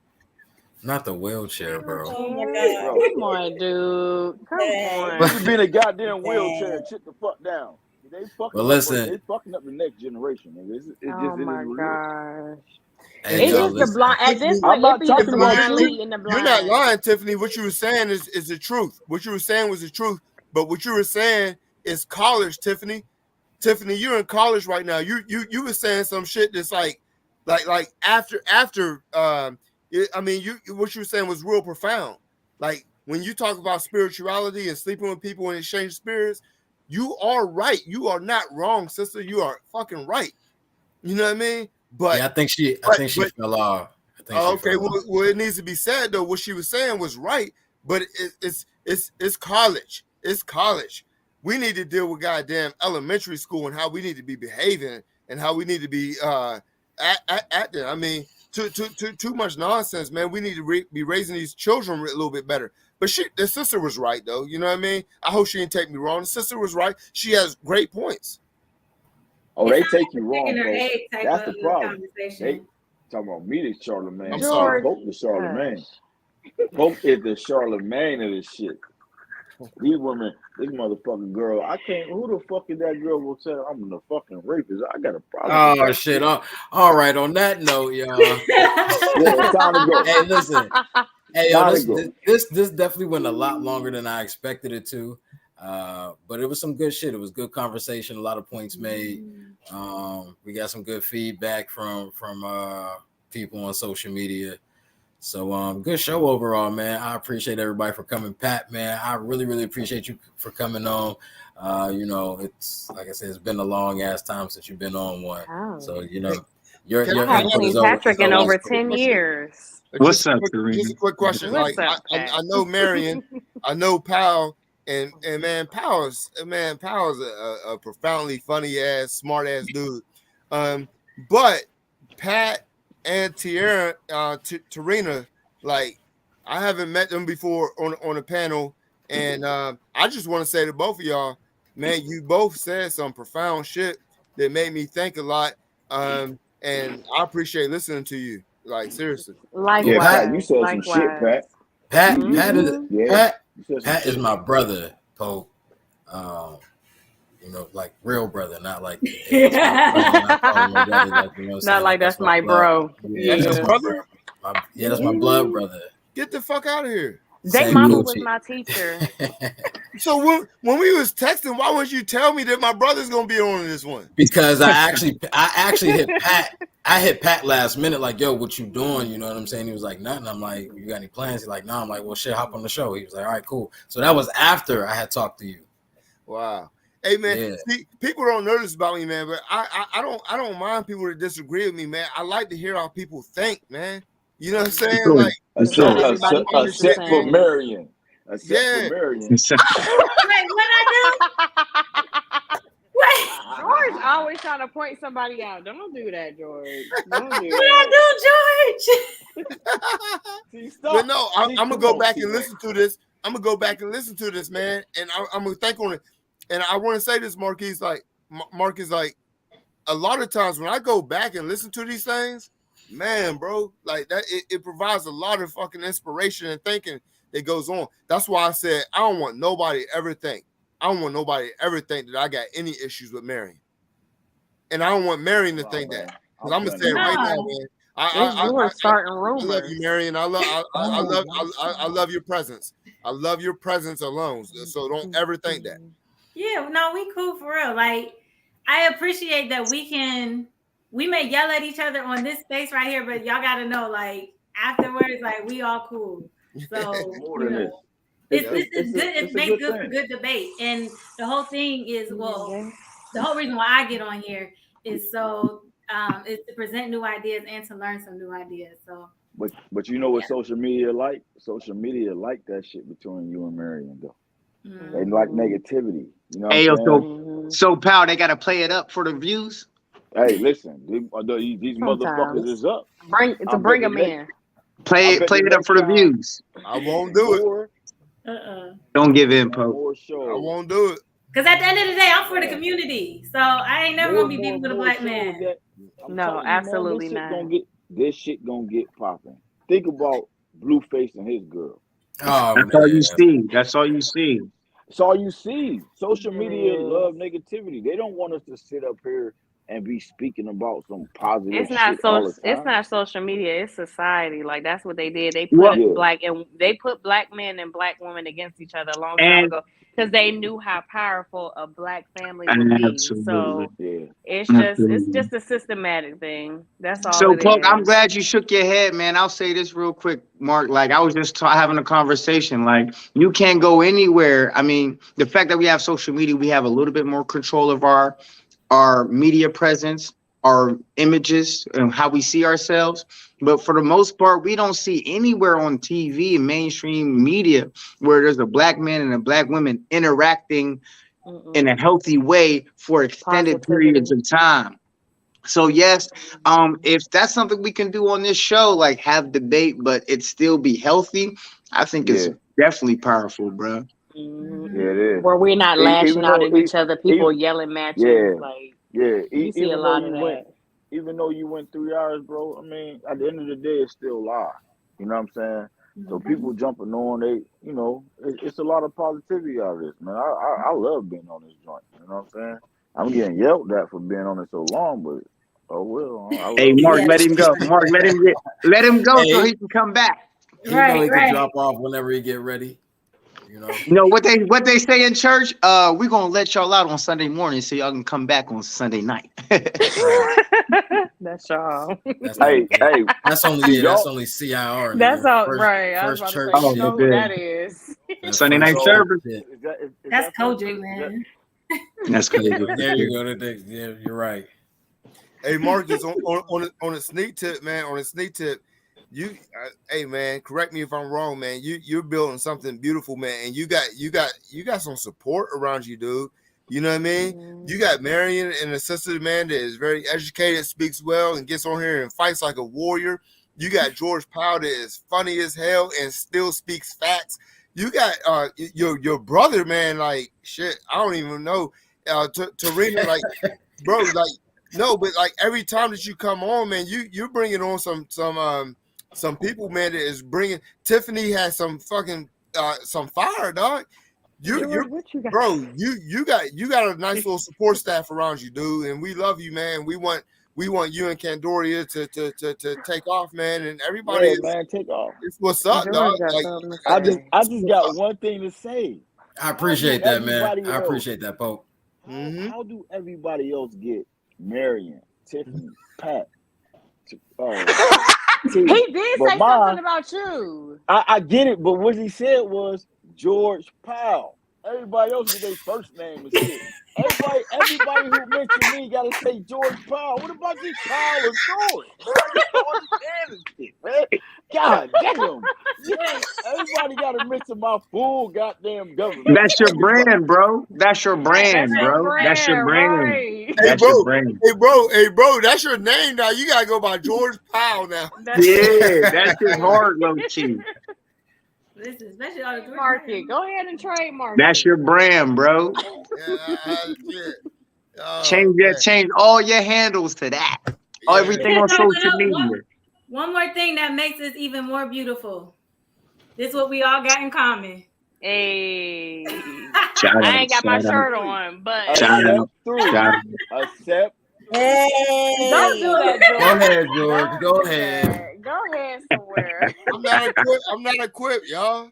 Oh yeah, he is from you from Midland, ain't you? Yeah, I'm from Midland. But my brother, you went to Western Beaver. I went to Beaver. I went to Beaver. Yeah, y'all laugh at me. But my little brother graduated from Quip. Who's your brother? Malik Gaffney. He's a Gaffney. Oh yeah, that's where. Yeah. Yeah. And on top of that, I love you motherfuckers. I love Quip, man. How about that? Okay. It's love. It's love. That has nothing to do with you, Pope. No. Damn.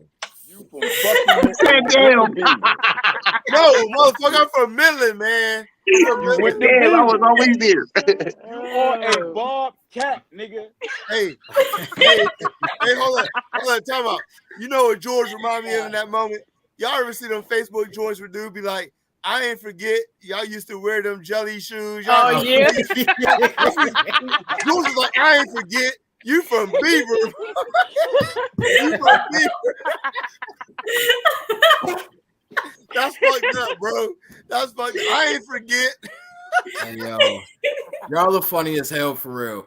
But look, man, we gotta wrap this shit up. We almost 3.5 hours in, and I need to check on my kids for real. I ain't seen them in a little bit.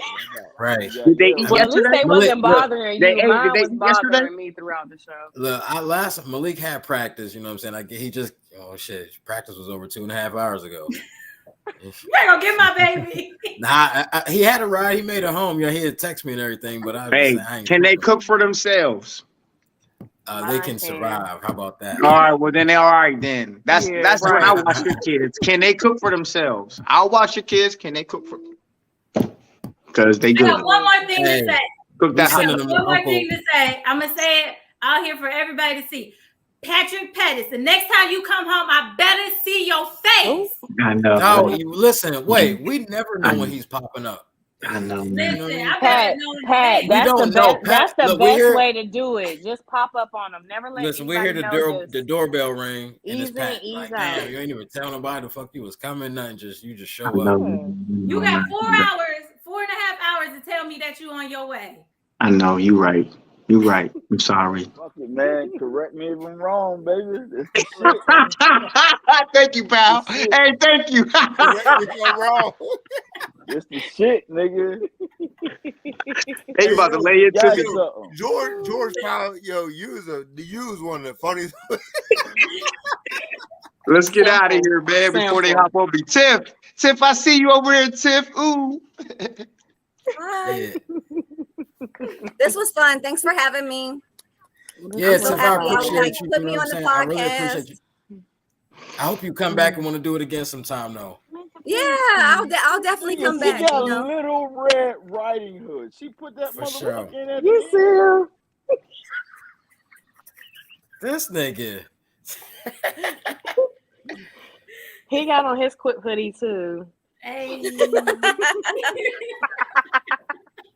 Tired of us too.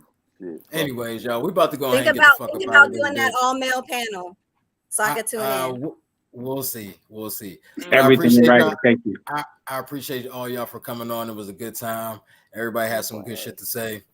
Make sure y'all go back and watch this again. Yeah. So again, for Correct Me If I'm Wrong merch, staycalmcoolcollected.com. I got Correct Me If I'm Wrong hoodies and t-shirts. That's all I got right now. Pat, you got some stuff on there. True Search. Go check that out. He's got things on there for men, women, and the kids and babies, right? Or just kids. Yep, kids and babies. Okay. All right. Also, my sister has link pinned to the page. My sister has she has merchandise on there as well. So go ahead and check that out. That is staycalmcoolcollected.com. Everything Hate Spoke Radio. There you go. Hopewell, we out. HHS in this motherfucker. All right, y'all. Vikings. Peace. No. Bye.